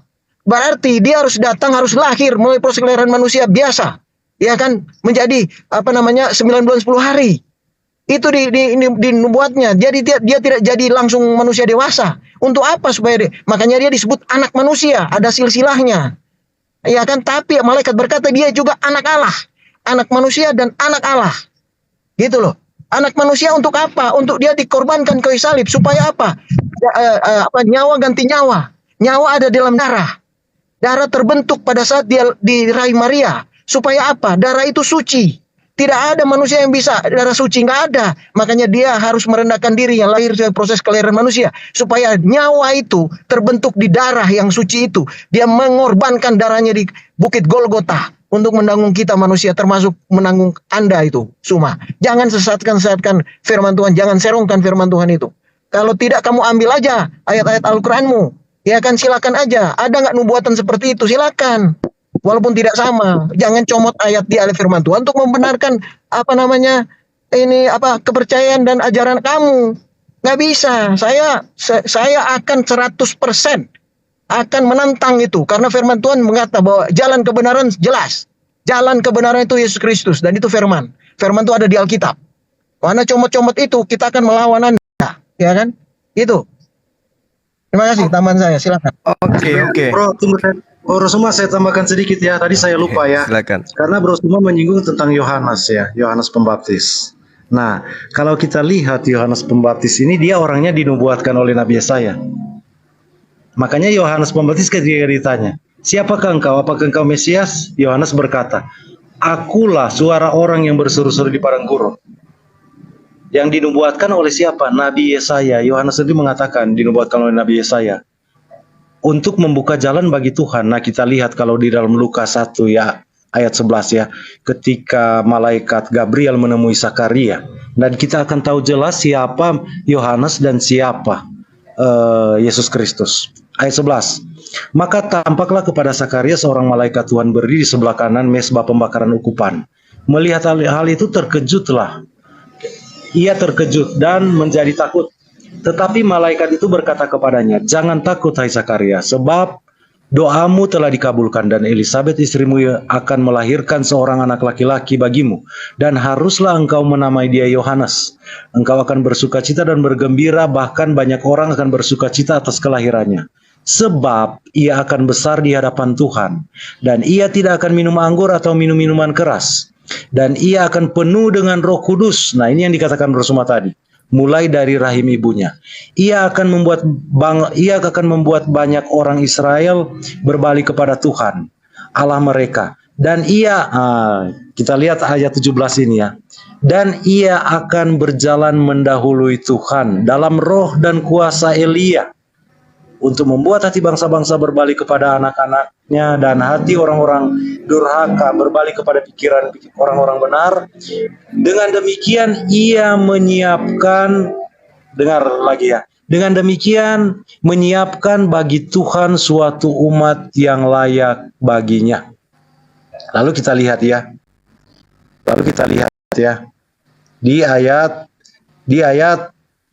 di sini di pasal yang sama ya. Waktu setelah Gabriel selesai ini Gabriel menemui Maria. Nah, Elisabet sudah mengandung 6 bulan Yohanes ya. Nah, seketika malaikat Gabriel memberitahukan kepada Maria bahwa dia akan mengandung Mesias, Yahweh keselamatan. Namanya engkau harus memberi dia Yahweh keselamatan, karena dia yang akan menyelamatkan umatnya dari dosa mereka. Nah, setelah itu Maria pergi kepada Elisabet. Dan kita lihat di sini ya, apa respon Elisabet. Itu yang dikatakan Bang Suma tadi ya. Kebetulan Bro Suma menyinggung itu kan. Maria dan Elisabet judulnya ya. Di kitab Lukas masih sama dia, Lukas 1. Beberapa waktu kemudian berangkatlah Maria dan langsung berjalan ke pegunungan menuju sebuah kota di Yehuda. Di situ ia masuk ke rumah Sakaria dan memberi salam kepada Elisabet. Dan ketika Elisabet mendengar salam Maria, melonjaklah anak Yohanes yang ada di dalam rahim Maria ini ya. Melonjaklah anak yang ada di dalam rahimnya. Dan Elisabet pun penuh dengan Roh Kudus, lalu berseru dengan suara nyaring. Jadi ini Roh Kudus yang mendorong dia berseru dengan suara nyaring. Dia penuh dengan Roh Kudus. Lalu berserulah dengan suara nyaring, diberkatilah engkau di antara semua perempuan, dan diberkatilah buah rahimmu. Siapakah aku ini sehingga ibu Tuhanku mengunjungi aku? Sebab sesungguhnya ketika salammu sampai kepada telingaku, anak yang di dalam rahimku melonjak kegirangan. Dan berbahagialah ia yang telah percaya, sebab apa yang dikatakan kepadanya dari Tuhan akan terlaksana. Apa yang dikatakan kepada Tuhan akan terlaksana? Dikatakan kepada Maria. Anak yang akan engkau kandung itu beri nama apa? Yehova keselamatan. Karena dia yang akan menyelamatkan umatnya dari dosa mereka. Jadi Yohanes pun dipersiapkan untuk apa? Membuka jalan bagi Tuhan. Dan di sini Elisabet penuh dengan Roh Kudus berkata, Maria ini ibu Tuhanku. Kok tiba-tiba anaknya Maria menjadi menjadi ibu Tuhannya Sakaria dan Elisabet dan Yohanes. Padahal Yohanes sudah mengandung 6 bulan. Makanya ketika Yohanes berkata begini, dia ada sebelum aku. Padahal Maria belum mengandung, Elizabeth sudah mengandung 6 bulan. Tetapi Yohanes berkata, dia ada sebelum aku. Dan Yohanes berkata, nabi yang paling besar ini, apa yang Yohanes katakan? Membuka tali kasutnya pun aku tidak layak. Membuka tali kasut Yesus Kristus pun aku tidak layak. Karena siapa? Dia Tuhan yang mengambil rupa manusia. Yohanes 1 ayat 1. Firman itu adalah ada 14. Firman itu telah mengambil rupa manusia. Ayat 18. Allah yang tidak tidak kelihatan itu dinyatakan oleh anak tunggal Allah. Jadi anak tunggal Allah adalah penyataan dari Allah yang tidak kelihatan itu. Itu bro.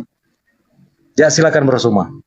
Oke, saudara, thank you. Jadi Anda menjelaskan bahwa Tuhan Anda punya ibu. Ada manusia yang statusnya adalah ibu dari Tuhan. Itu semakin jauh dari nubuatan. Semakin jauh nabi yang sama seperti Musa. Musa ibunya bukan ibu Tuhan. Nah, ini justru Anda akan semakin menyulitkan posisi Yesus untuk menjadi sama seperti Musa. Oleh karena itulah harus ada oknum lain yang sama seperti Musa. Karena oknum yang Anda bawa adalah Tuhan. Musa bukan Tuhan. Dia manusia yang diutus oleh Allah untuk kemudian menjabarkan hukum-hukum kepada manusia. Yesus ternyata cuma diajarkan sebagai Tuhan dia yang dilahirkan oleh ibu Tuhan. Saudaraku, saya ingin mengatakan kepada saudara, di dalam kitab saudara 1 Yohanes 3 nomor 2, ini sudah sering saya sampaikan. Keadaan Yesus yang sebenarnya itu adalah sama seperti kita manusia. Saudara-saudaraku yang kekasih, sekarang kita adalah anak-anak Tuhan. Tetapi belum nyata apa keadaan kita nanti. Akan tetapi kita tahu bahwa apabila Yesus menyatakan dirinya, kita akan menjadi sama seperti Yesus. Yaitu, kita akan melihat dia dalam keadaannya yang sebenarnya. Kalau Yesus menyatakan diri dalam keadaan yang sebenarnya, atau di dalam bahasa Yunani katos artinya sesuai dengan apa adanya, atau seperti yang sesungguhnya yang ada pada dirinya, maka Yesus itu Tuhan, saudara-saudara saya juga Tuhan. Semakin jauh, sama seperti Musa, semakin jauh. Kita akan sama seperti Yesus, sebab kita akan melihat Yesus dalam keadaan yang sebenarnya. Keadaan yang sebenarnya itu Yesus itu Tuhan. Kalau dia Tuhan berarti kita akan sama seperti Yesus. Kita juga Tuhan. Kalau Yesus itu ternyata bukan Tuhan, maka betul kita akan sama seperti dia. Dia hanyalah manusia. Nah, kalau Anda kemudian membawa dia Tuhan, itu ajaran yang di luar daripada pengajaran Yesus.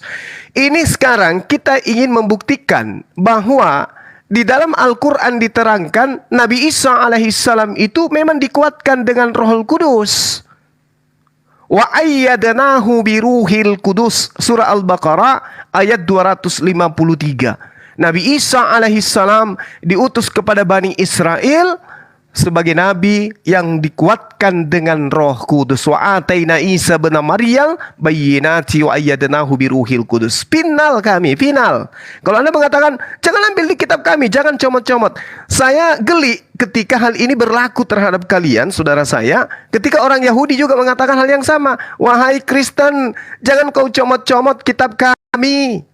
Pasti Kristen gulung tikar.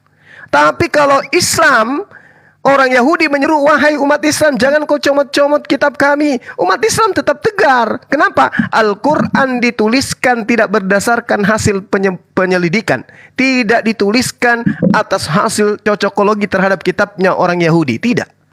Baginda Rasulullah Muhammad SAW, saya jelaskan kepada saudara, tadi di awal, surah Al-Ma'idah, Ali Imran, ayat 81. Saya sudah terangkan bahwa eksistensi para nabi sudah memperjanjikan dengan Allah perjanjian kekal, perjanjian agung, bahwa akan datang sosok nabi terakhir yang akan membenarkan semua ajaran para nabi. Saya sudah tunjukkan itu. Itu nubuatan di Al-Quranul Karim, final. Nah, kenapa saya mengambil dari data-data dari kitab saudara? Supaya saudara itu tahu bahwa nabi yang sama seperti Musa bukan Tuhan. Nabi yang sama seperti Musa adalah nabi, utusan Tuhan. Nah, itu hanya bisa digenapi oleh baginda Rasul Muhammad sallallahu alaihi wasallam. Kalau Anda mengatakan hanya Yesus kemudian jalan keselamatan, Bung, saya katakan kepada saudara, Anda coba, tadi Anda sudah membaca, saudara saya ya, Rantai Perak sudah membaca Matius 21. Orang-orang bisa selamat tanpa penyaliban, hanya dengan percaya kepada Yohanes, pelacur, pemungut cukai lebih dulu masuk ke dalam surga hanya karena percaya kepada Yohanes. Penyaliban belum terjadi. Berarti Nabi Yahya mampu membuat orang masuk ke dalam surga hanya dengan percaya kepada perkataan-perkataannya. Yesus kalah, dia datangnya belakangan, itu pun mati secara terkutuk. Yahya bisa menyelamatkan orang hanya dengan mulutnya. Sebab Yohanes datang. Sorry, saya interupsi lagi. Kita di sini bukan debat, kita diskusi. Saya tidak Nanti debat, saya menyerang Bang. lagi. Kita tidak debat, Bang. Kamu. Kita diskusi. Betul. Anda membawa Matius 21. Saudara saya membawa Matius 21. Bahwa Yesus Kristus dimanakah semua yang kamu katakan tadi? Lah ini fakta. Penyerangan. Kalau kita balik Ini fakta, saudaraku. Sebab Yohanes Jadi kita datang bisa menyerang Islam juga. Kita bisa menyerang silakan aja Anda serang. Silakan aja. Sebab Yohanes datang untuk menunjukkan jalan kebenaran kepadamu, dan kamu tidak percaya. Tetapi pemungut-pemungut cukai dan perempuan-perempuan sundal percaya kepada Yohanes, sehingga mereka lebih dulu masuk ke dalam surga. Coba. Hanya karena percaya kepada Yohanes, pemungut cukai dan pesundal lebih dulu masuk ke dalam kerajaan surga. Sementara kalian, sahabat saya, teman Kristen, percaya Yesus itu belakangan duluan. Lebih duluan masuk pelacur dan juga pemungut cukai daripada Anda. Hanya karena mereka percaya kepada Yohanes. Yohanes jauh lebih hebat. Gitu loh, Bang. Lalu kemudian, terakhir ya dari sesi ini, saudara dikatakan di dalam kitab saudara tadi, Anda mengatakan bahwa di situ ada lebih besar ya, namun yang terkecil dalam kerajaan Allah lebih besar daripadanya. Siapa yang terkecil dalam kerajaan Allah ini? Anda ingin mengatakan Yesus? Selesai dia, berarti dia bukan Tuhan, karena dia adalah orang oknum, esensi atau hakikat atau pribadi yang terkecil dalam kerajaan Tuhan ternyata. Yesus mengatakan tidak ada seorang pun manusia yang pernah dilahirkan oleh wanita yang lebih besar dari Yohanes. Yesus dilahirkan oleh wanita. Yohanes lebih besar dari Yesus. Kalau Anda mengatakan, baca ayat selanjutnya. Namun yang terkecil dalam kerajaan Tuhan lebih besar daripadanya. Yesus sendiri mengatakan, Bapa yang mengutus aku lebih besar daripada aku. Berarti Yesus kecil. Nah, Musa bukan Tuhan, Yesus Tuhan.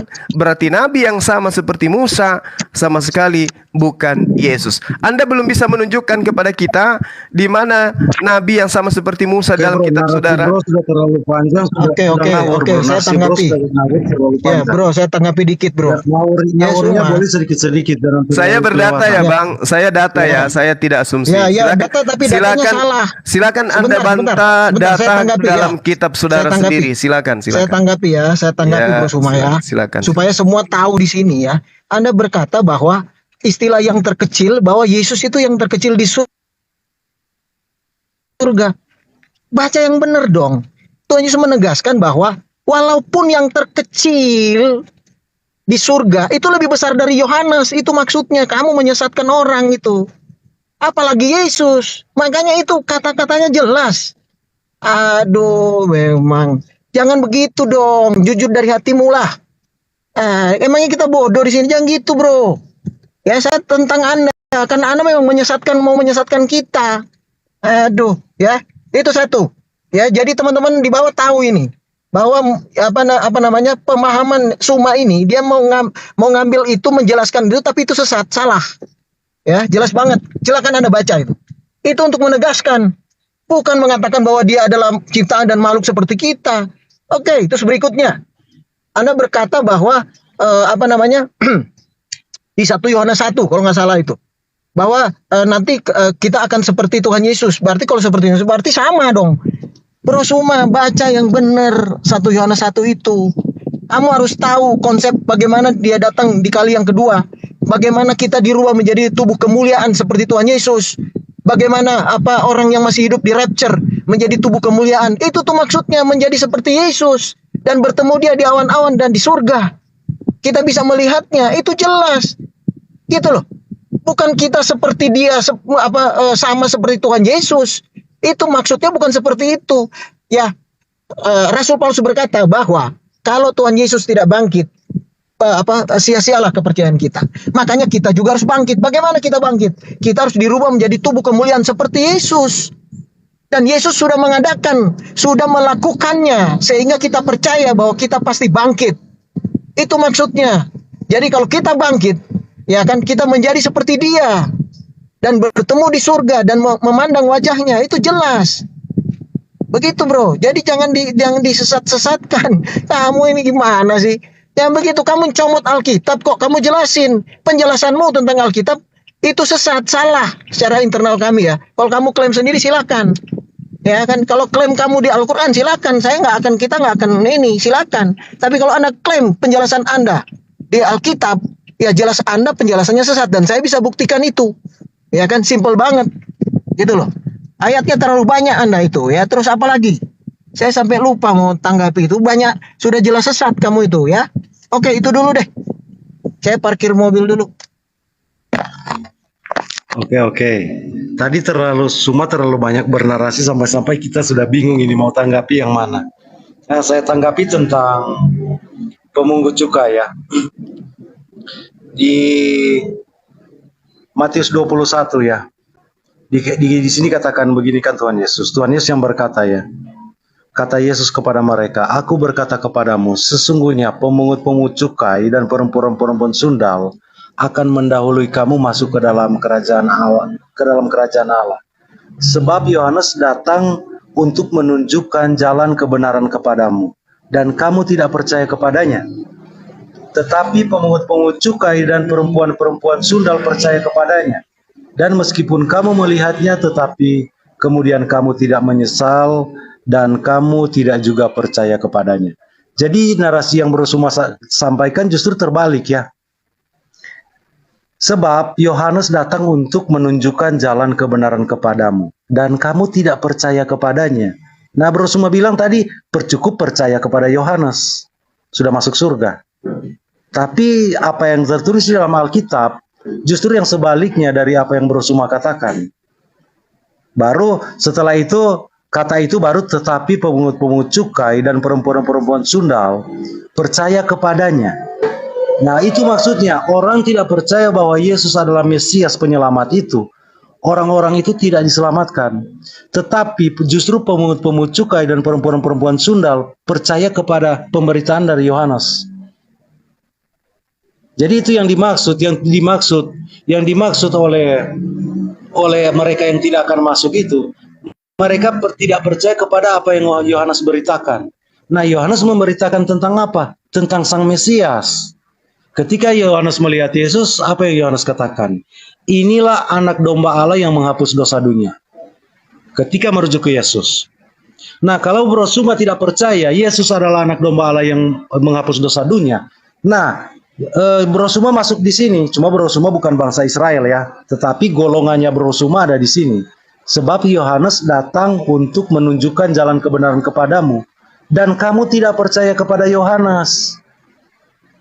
Jadi terbalik yang Brosuma sampaikan, justru terbalik dari apa yang tertulis di dalam Alkitab. Nah, kalau berbicara tentang Yesus Kristus, Brosuma mengatakan, oh, Yohanes lebih besar dari Yesus. Nah, saya kan sudah katakan tadi, Yesus berkata di sini ada yang lebih besar dari Yohanes. Padahal Yesus berkata Yohanes itu yang terbesar di dalam kerajaan sorga. Tetapi di sini dia merujuk ke dirinya sendiri, lebih besar daripada Yohanes. Sama seperti yang saya katakan tadi. Yohanes berkata kepada apa tentang Yesus Kristus? Membuka tali kasutnya pun aku tidak layak. Cuman Yohanes, nabi terbesar yang Tuhan Yesus katakan, membuka tali kasut Yesus Kristus pun sebenarnya dia tidak layak. Sang Mesias ini. Karena Sang Mesias ini, dia raja di kerajaan Allah. Siapa dia kalau dia raja di kerajaan Allah? Allah itu sendiri. Jadi kalau berbicara tentang Yesus Kristus, keagungan Yesus Kristus, lalu bro mau ditandingkan dengan Muhammad, wah Muhammad nggak ada apa-apanya dibanding Yesus Kristus. Seluruh nabi dan seluruh rasul berbicara tentang tokoh yang sama, Yesus Kristus semua, Sang Mesias. Sementara dari kalangan brosuma dari Islam mencari-cari, mengais-ngais. Seperti yang dari awal tadi, mengais dalam kitab Yesaya, gugur total.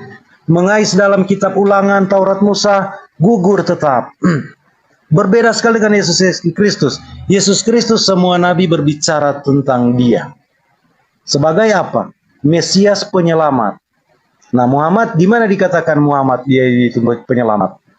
Nabi-nabi mana yang berbicara tentang Muhammad itu adalah penyelamat? Kalau kita melihat Alkitab justru sebaliknya. Dikatakan di Alkitab, ajaran Muhammad yang menyangkal dia Allah adalah Bapa dan Yesus Kristus anak Allah, itu ajaran dari pendusta antikristus. Ajaran dari iblis. Makanya kalau kita diskusi tadi, kalau kita mau menyerang, kalau kita menggunakan ayat Alkitab, Muhammad itu bukan cuma tidak ada apa-apanya, tetapi digambarkan ajarannya lawan dari ajaran Tuhan. Makanya saya sering kasih tantangan. Coba teman-teman muslim tunjukkan satu nabi mana atau satu rasul mana yang tidak bertentangan dengan ajaran Muhammad. Gitu bro. Saya sebenarnya tidak mau menyerang Islam. Tetapi narasi-narasi bro tadi sudah menyerang Yesus Kristus. Ya saya harus mengimbanginya. Begitu bro. Saya lebih suka dialog bukan debat. Taman dikit bro. Sebentar. Itu ya saya ingat Ya, baru nih. Bro cuma bilang kan bahwa Tuhan Yesus itu tidak seperti ini nabi. Dia menggenapi. Dia diurapi imamat dan gerejani. Pengurapan itu untuk nabi, ya kan? Untuk nabi, apalagi raja, imam. Dia menggenapi semuanya, ada di Alkitab, bro. Dia menggenapi semuanya, dia sebagai nabi. Iya. Itu yang dia genapi. Ya kan, sesuai dan tulis di kitab Taurat. Ya, saya baca ya, Ibrani 1. Setelah pada zaman Daud, Ibrani 2. Setelah pada zaman dahulu Allah berulang kali dan dalam berbagai cara berbicara kepada nenek moyang kita dengan perantaraan nabi-nabi. Maka pada zaman akhir ia telah berbicara kepada kita dengan perantaraan anaknya. Nabi dia, tapi anaknya sendiri itu bedanya. Yang telah ditetapkan sebagai yang berhak menerima segala yang ada. Oleh dia Allah telah menjadikan alam semesta. Jadi dia menggenapi dia sebagai nabi.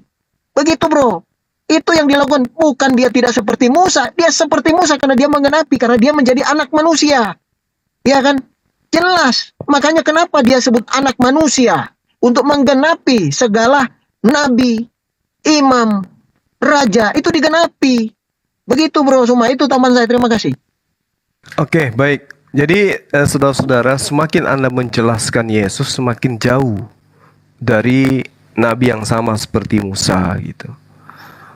Lalu kemudian 1 Yohanes 3 nomor 2 tadi. Anda akan sama seperti Yesus. Oh, sama dalam tubuh kemuliaan. Anda pahami dulu tubuh kemuliaan itu. Bagaimana bisa Anda mengatakan tubuh Anda mulia kalau sunat saja tidak? Nggak bisa. Tubuh kemuliaan itu hanya diberikan kepada orang yang kudus. Coba Anda lihat di dalam Yehezkiel 44 nomor 9. Oleh sebab itu beginilah firman Tuhan. Tidak seorang pun dari orang-orang asing yang hatinya dan dagingnya tidak bersunat, kulupnya tidak disunat, boleh masuk ke dalam tempat kudusku. Ya, setiap orang asing yang ada di tengah-tengah orang Israel tidak boleh masuk ke tempat kudusku. Kalau masuk ke tempat kudusnya saja tidak boleh, bagaimana mau masuk ke dalam surga? Kenapa mereka tidak bisa masuk ke tempat kudus? Karena tidak sunat. Bahkan Paulus mengatakan dalam Galatia 2 nomor 14, orang yang hidup tidak bersunat adalah orang yang hidup secara kafir. Jadi bagaimana mungkin Anda mengatakan kami akan bertemu dengan Yesus di awan-awan? Sementara orang yang tidak bersunat, orang yang tidak melakukan kehendak Bapaknya Yesus, di Matius 7 nomor 21-23, enyahlah daripada aku kalian semua adalah pembuat kejahatan. Orang jahat dituliskan dalam Matius 13 nomor 50 dilemparkan ke neraka. Jadi jangan menghayal ketemu Yesus di awan-awan. Itu saudaraku. Jadi kemudian ketika saudara mengatakan Antikristus itu adalah kami, Bung, 2 Yohanes 1 nomor 7 jelas mengatakan Antikristus itu adalah mereka yang tidak menerima Yesus datang sebagai manusia. Anda dari tadi menarasikan dia adalah Bapa yang datang dalam rupa manusia. Padahal kita semua ini datang sebagai manusia. Saudara datang di dunia ini sebagai apa? Sebagai manusia. Apakah Anda sebelumnya adalah Tuhan? Tidak. Bukan seperti itu caranya. Makanya dikatakan dalam kitab saudara, kitab Ibrani 13, ya, 18 nomor 3, kalau nggak 13 nomor 8. Apa yang dikatakan kitab saudara? Ini kitab saudara sendiri loh yang mengatakan, Yesus Kristus kemarin, hari ini dan seterusnya akan tetap sama. Lantas kenapa bisa dia itu berubah menjadi Tuhan? Sementara di kitab saudara sendiri mengatakan itu, Ibrani 13 nomor 8. Yesus Kristus tetap sama, baik kemarin maupun hari ini dan selama-lamanya. Artinya ketika dia datang sebagai manusia, memang dia manusia. Makanya dalam Yohanes 1 nomor 14, kemuliaan yang diberikan kepadanya. Lalu kemudian dikatakan dalam Yohanes 5 nomor 27, dia menghakimi karena dia diberi kuasa, karena dia adalah anak manusia. Jadi tidak ada dasar pijakan Anda mau mendudukkan dia sama seperti Musa, tidak bisa. Mendudukkan dia sebagai Tuhan itu sendiri, tidak bisa. Malah diterangkan Yohanes lebih besar daripada Yesus. Kalau Anda mengatakan, oh tidak, di dalam kitab kami diterangkan bahwa dia itu di surga itu dia yang terkecil itu bukan Yesus, tapi Yesus itulah raja di atas di dalam kerajaan Allah Bapa, dan siapa yang menjadi raja di sana dialah Bapa itu sendiri. Bung, Yohanes 14 nomor 28, aku pergi kepada Bapakku. Bapa itu sama dengan Tuhan. Ku itu adalah aku. Bapakku sama dengan Tuhanku. Sebab Bapa lebih besar daripada aku. Selesai kan? Jadi mau dasar mana yang Anda ingin dudukkan? Sebagai orang yang sama seperti Musa tidak bisa. Sebagai Tuhan di kerajaan Tuhan juga tidak bisa. Karena Bapa lebih besar daripada dia. Bahkan Yohanes lebih besar daripada dia. Ini dalil. Jadi saya tidak mengada-ngada. Ini dalil. Al-Quran cukup membantu kami sebagai umat Islam. Wa ataina Isa bin Maryam bayyinati wa ayyadnahu biruhil qudus. Beliau hebat. Yesus itu hebat. Luar biasa dia. Membangkitkan orang mati, membuat orang buta melihat. Semuanya itu luar biasa. Tetapi dia melakukan itu hanya karena apa? Dia utusan Tuhan. Kisah para Rasul 2 nomor 22. Orang Israel harus tahu. Nah, karena Anda bukan orang Israel, Anda tidak tahu.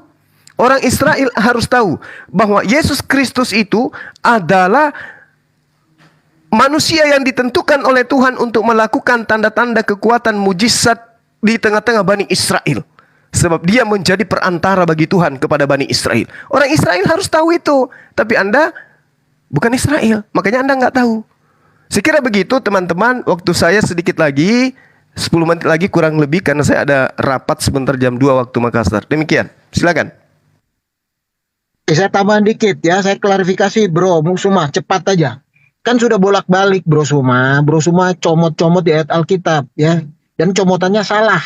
Filipi 2 ayat 8. Dan dalam keadaan sebagai manusia ia telah merendahkan dirinya. Jadi kalau kita baca Filipi ya, ini sudah jelas disebutkan. Kita nggak bodoh Pak. Jangan serong-serongkan ayat firman Tuhan ini ya. Melainkan telah mengosongkan dirinya sendiri dan mengambil rupa seorang hamba dan menjadi sama dengan manusia, dan dalam keadaan sebagai manusia ia telah merendahkan dirinya dan taat sampai mati, bahkan tanpa mati di kayu salib. Siapa yang tidak percaya Yesus jadi manusia? Kamu yang klaim nuduh-nuduh kami. Kamu salah, tuduhanmu fitnah itu. Ya. Makanya dia disebut anak manusia. Berhentilah fitnah kamu itu. Oke? Ya. Nah, makanya dengan ada ayat ini, dia merendahkan diri menjadi sangat terbatas. Makanya ada ayat lain yang berkata, saya ulangi lagi, bahwa dalam waktu yang singkat, dia lebih rendah dari malaikat. Makanya firman Tuhan berkata, Alkitab berkata, Yesus berkata bahwa Bapa lebih besar daripadaku. Aku melakukan apa yang Bapa utus. Aku diutus oleh Bapa. Itu kata-katanya seperti itu, karena dia menggenapi semuanya, dan ini firman-Nya.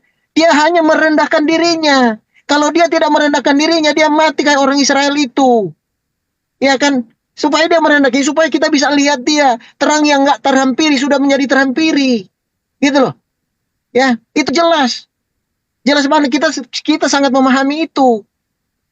Begitu Bro Suma. Jadi nggak sembarangan. Terus Anda berkata tadi, manusia.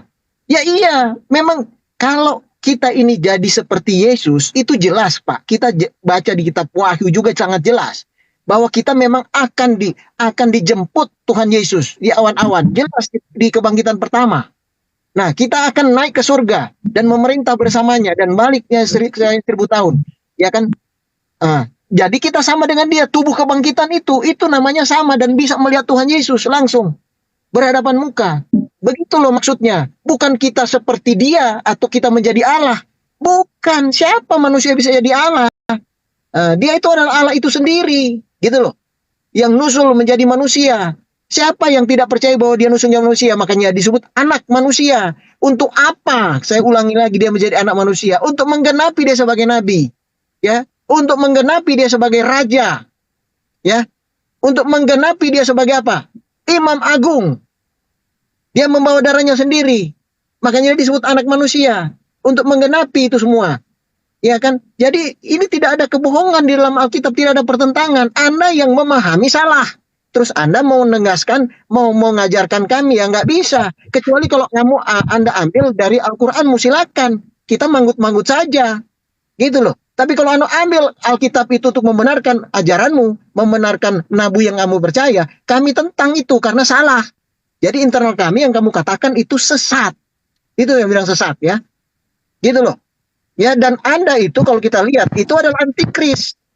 Tidak mempercayai Yesus sebagai Tuhan dan Juru Selamat. Itu jelas. Menjadi manusia. Kamu baca terus seterusnya. Itu ada 2 pernyataan antikris itu. Ada 2 ayatnya. Kita nggak bodoh. Gitu loh bro. Oke, itu aja dulu. Terima kasih. Lanjutkan bro anak Allah. Jadi Bro Suma ada kesibukan nih Bro Suma. Padahal saya mau masih menambahkan. Saya tambahkan sedikit sekali ya Bro Suma. Ya, saya sekali lagi Bang sebagai penutup Nah, tadi nggak apa-apa. Iya, tentang Yohanes ya tadi. Di Yohanes 1 kan saya sudah bacakan di situ ketika Sakaria terbuka mulutnya, dia berbicara di situ, dan engkau hai anakku akan disebut nabi Allah yang maha tinggi, karena engkau akan berjalan mendahului Tuhan untuk mempersiapkan jalan baginya. Nah, Yesus Kristus mengkonfirmasi itu di kitab yang sama pasal 7 ayat 27. Karena tentang dia ada tertulis, lihat aku menyuruh utusanku mendahului engkau. Ia akan mempersiapkan jalan bagimu. Mu dan engkau sini Tuhan. Di hadapanmu Tuhan. Jadi itu yang dikatakan di dalam Maleakhi 3 tadi, yang Bro katakan di Maleakhi 3 tadi. Lihatlah aku menyuruh utusanku supaya mempersiapkan jalan di hadapanmu. Mu sini siapa? Tuhan. Makanya Sakaria mengatakan itu dan Yesus konfirmasi itu. Siapa sebenarnya? Yohanes dipersiapkan untuk apa? Untuk kedatangan Tuhan. Siapa yang datang? Yesus Kristus. Jadi jelas sekali kalau di Alkitab, jelas sekali Bro semua itu. Makanya saya bilang 8.000 ayat perjanjian baru rujukannya perjanjian lama. Perjanjian baru itu, kitab-kitab para rasul itu hanya mengkonfirmasi pernyataan para nabi telah digenapi. Tentang apa? Keselamatan yang dari Tuhan melalui Sang Mesias penyelamat. Jadi bukan mencocok-cocokkan, tetapi para rasul mengkonfirmasi itu. Sudah terlaksana karya penyelamatan itu. Gitu Bro Suma. Oke, baik. Mungkin ini terakhir dari saya, saudara-saudara. Yang pertama, saya sangat senang gitu. Saudara saya percaya Yesus itu datang sebagai manusia. Jadi ketika saudara percaya Yesus itu datang sebagai manusia, ya cukup manusia. Jangan diembel-embelin bahwa dia itu adalah Tuhan, dia jelmaan Tuhan. Kenapa? Karena kalau kita merujuk di dalam Yesaya 43 nomor 10, tidak ada Tuhan yang dibentuk sebelum aku, dan tidak ada Tuhan yang dibentuk setelahku. Artinya, kalau Anda mengatakan dia datang sebagai manusia sebab manusia tidak bisa melihat Tuhan, makanya dia menjadi manusia. Kalau demikian adanya, Yesuslah yang kudu wajib mengajarkan aku adalah Tuhan itu sendiri. Tapi kan tidak, Bung. Yesus mengatakan dia manusia, tidak dapat berbuat apa-apa. Kedatangannya bukan atas kehendaknya, ajarannya bukan dari dirinya. Artinya apa yang diterangkan di kitab saudara 1 Korintus 15 nomor 48, makhluk-makhluk surgawi sama seperti Yesus yang datang dari surga. Berarti Yesus itu makhluk surga. Kalau Anda ingin mengatakan, oh dia dari surga, ya makhluk surga. Sama seperti makhluk surga yang lain kan? 1 Korintus 15 nomor 48. Kita menghargai Yesus adalah Tuhan saudara, kita hargai itu. Tapi izinkan saya mengatakan bahwa kalau Anda mengimani Yesus itu datang sebagai manusia, cukup manusia. Jangan diembel-embelin, sebab ketika Yesus datang sebagai manusia, toh dia masih bertuhan. Dia masih berdoa, dia masih sujud, dia mengajarkan pengikutnya untuk menyembah kepada yang ada di surga. Berdoanya pun terhadap yang di surga, bukan kepada dirinya. Jadi, mari kita imani dia sebagai manusia. Saya rasa itu sudah luar biasa tuh. Sebagai manusia, dia adalah nabi, dia adalah juru selamat. Seperti apa dia menyelamatkan manusia? Yaitu dengan cara kemudian menerima dirinya sebagai utusan Tuhan. Kalau Anda mengatakan dia adalah Tuhan yang datang dalam rupa manusia, itu ajaran Paulus. Bagaimana dengan ajaran Yesusnya? Bagaimana dengan Ulangan 18? Aku akan menaruh firman di mulutnya. Berarti nabi inilah yang harus berkata tentang dirinya, bukan orang lain. Nah, kalau dia adalah Tuhan mengambil jasad manusia, di dalam kitab 2 Tawarik 6 nomor 18, di dalam 1 Raja-Raja 8 nomor 27, benarkah Tuhan akan datang diam bersama manusia di bumi? Sesungguhnya langit, bahkan langit yang menaungi langit sekalipun tidak mampu memuat Tuhan. Apalagi rumah ini, apalagi rahim Maria, apalagi tubuh manusia Yesus. Gak bisa memuat Tuhan, gak bisa. Sesuai dengan kitab yang ada di dalam genggaman saudara. Jadi saya rasa saudara-saudara sudah cukup. Itu adalah dari saya sebagai seorang muslim. Saya tidak memaksakan apa yang saya imani. Silakan kita beragama sesuai dengan keyakinan kita masing-masing. Kalau ada yang salah dari saya, mungkin karena saya mengkaji kitab saudara dari kacamata Islam, tapi paling tidak saya berdialog dengan menyampaikan data. Terakhir, Al-Quran mengatakan wa ataina Isa bin Maryam bayyinat wa ayyadnahu biruhil kudus. Itu dari saya terakhir, bahwa Nabi Isa itu memang ada Ruh Kudus padanya sehingga dia mampu melakukan apa yang diperintahkan Tuhan kepadanya untuk ia lakukan. Demikian, saya minta maaf ketika ada kata-kata, ada kalimat yang kurang berkenan, dan terima kasih sudah berdialog dengan baik di tempat ini. Salam hormat dari saya. Salam NKRI, jayalah Indonesia selalu. Demikian teman-teman, saya akhiri. Selamat siang. Oke, saya closing juga singkat ya, Bro Suma. Ya, silakan Bang. Silakan, Bro Suma. Silakan Bang, silakan. Jadi begini, yang Bro Suma ambil itu yang saya 43 ayat 10. Ya, itu bukan Tuhan tapi Allah. Ya, jadi beda Bro, arti Tuhan dan arti Allah. Ya, jadi begini, ini saya klarifikasi supaya semua yang di bawah itu bisa tahu Bro, yang Bro katakan itu semuanya keliru. Kamu adalah saksi-saksiku, demikianlah firman Tuhan. Oke Bro ya. Dan hambaku yang telah kupilih supaya kamu tahu dan percaya, ya kan, kepadaku, ya kan, dan sebentar, percaya kepadaku dan mengerti bahwa aku tetap dia sebelum aku tidak ada Allah dibentuk dan sesudah aku tidak ada lagi. Begitu loh. Allah itu siapa Bro? Itu jelas di kitab kita. Ya kan, di kitab kita Allah tuh siapa? Ya Yesus itu sendiri, Yotevave. Kalau kita lihat, memang tidak ada Allah yang dibentuk, gitu loh. Itu Allah, bukan sebutan Tuhan, itu beda Bro. Ya, terus yang kedua mengenai Isa, ya Isa dengan Yesus. Sekali lagi saya katakan, ya berdasarkan Firman Tuhan, berdasarkan Alkitab, bahwa Isa dengan Tuhan Yesus itu beda.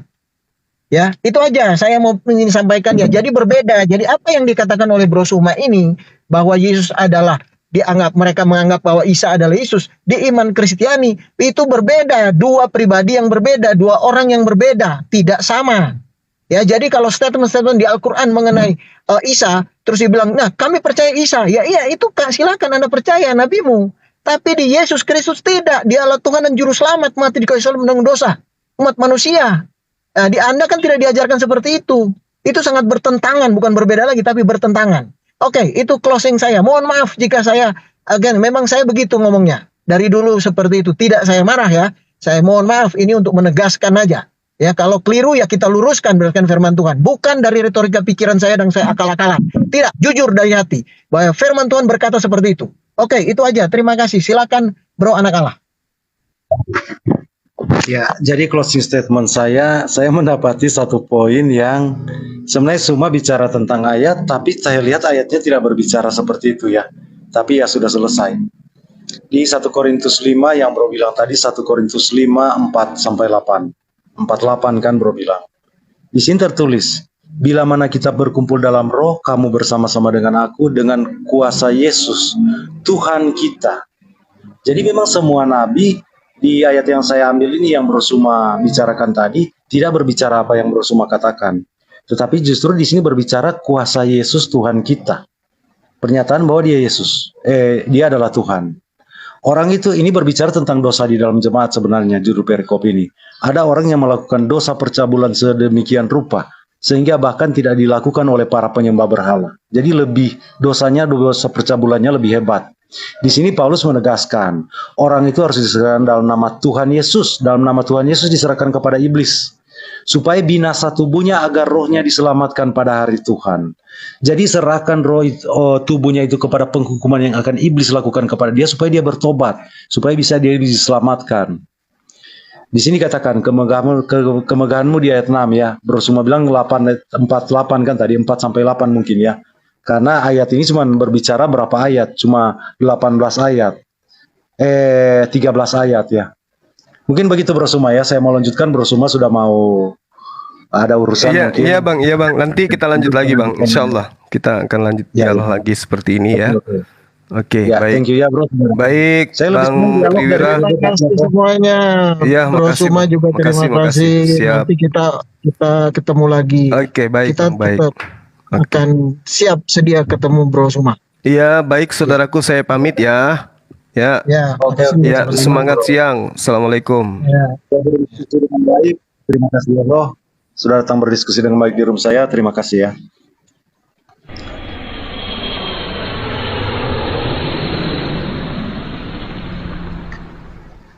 Ya, gimana kabarnya Triwira, Bro Triwira?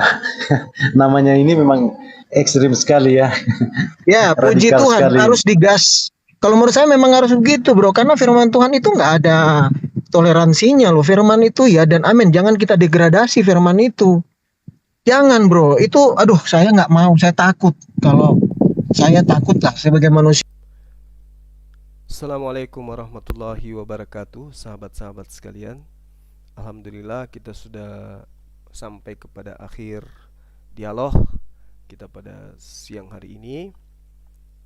Dan harus saya undur diri dikarenakan ada kegiatan yang tadinya rencananya mau mensyahadatkan pukul 2 ya. Ternyata yang mau bersyahadat ini ada alasan.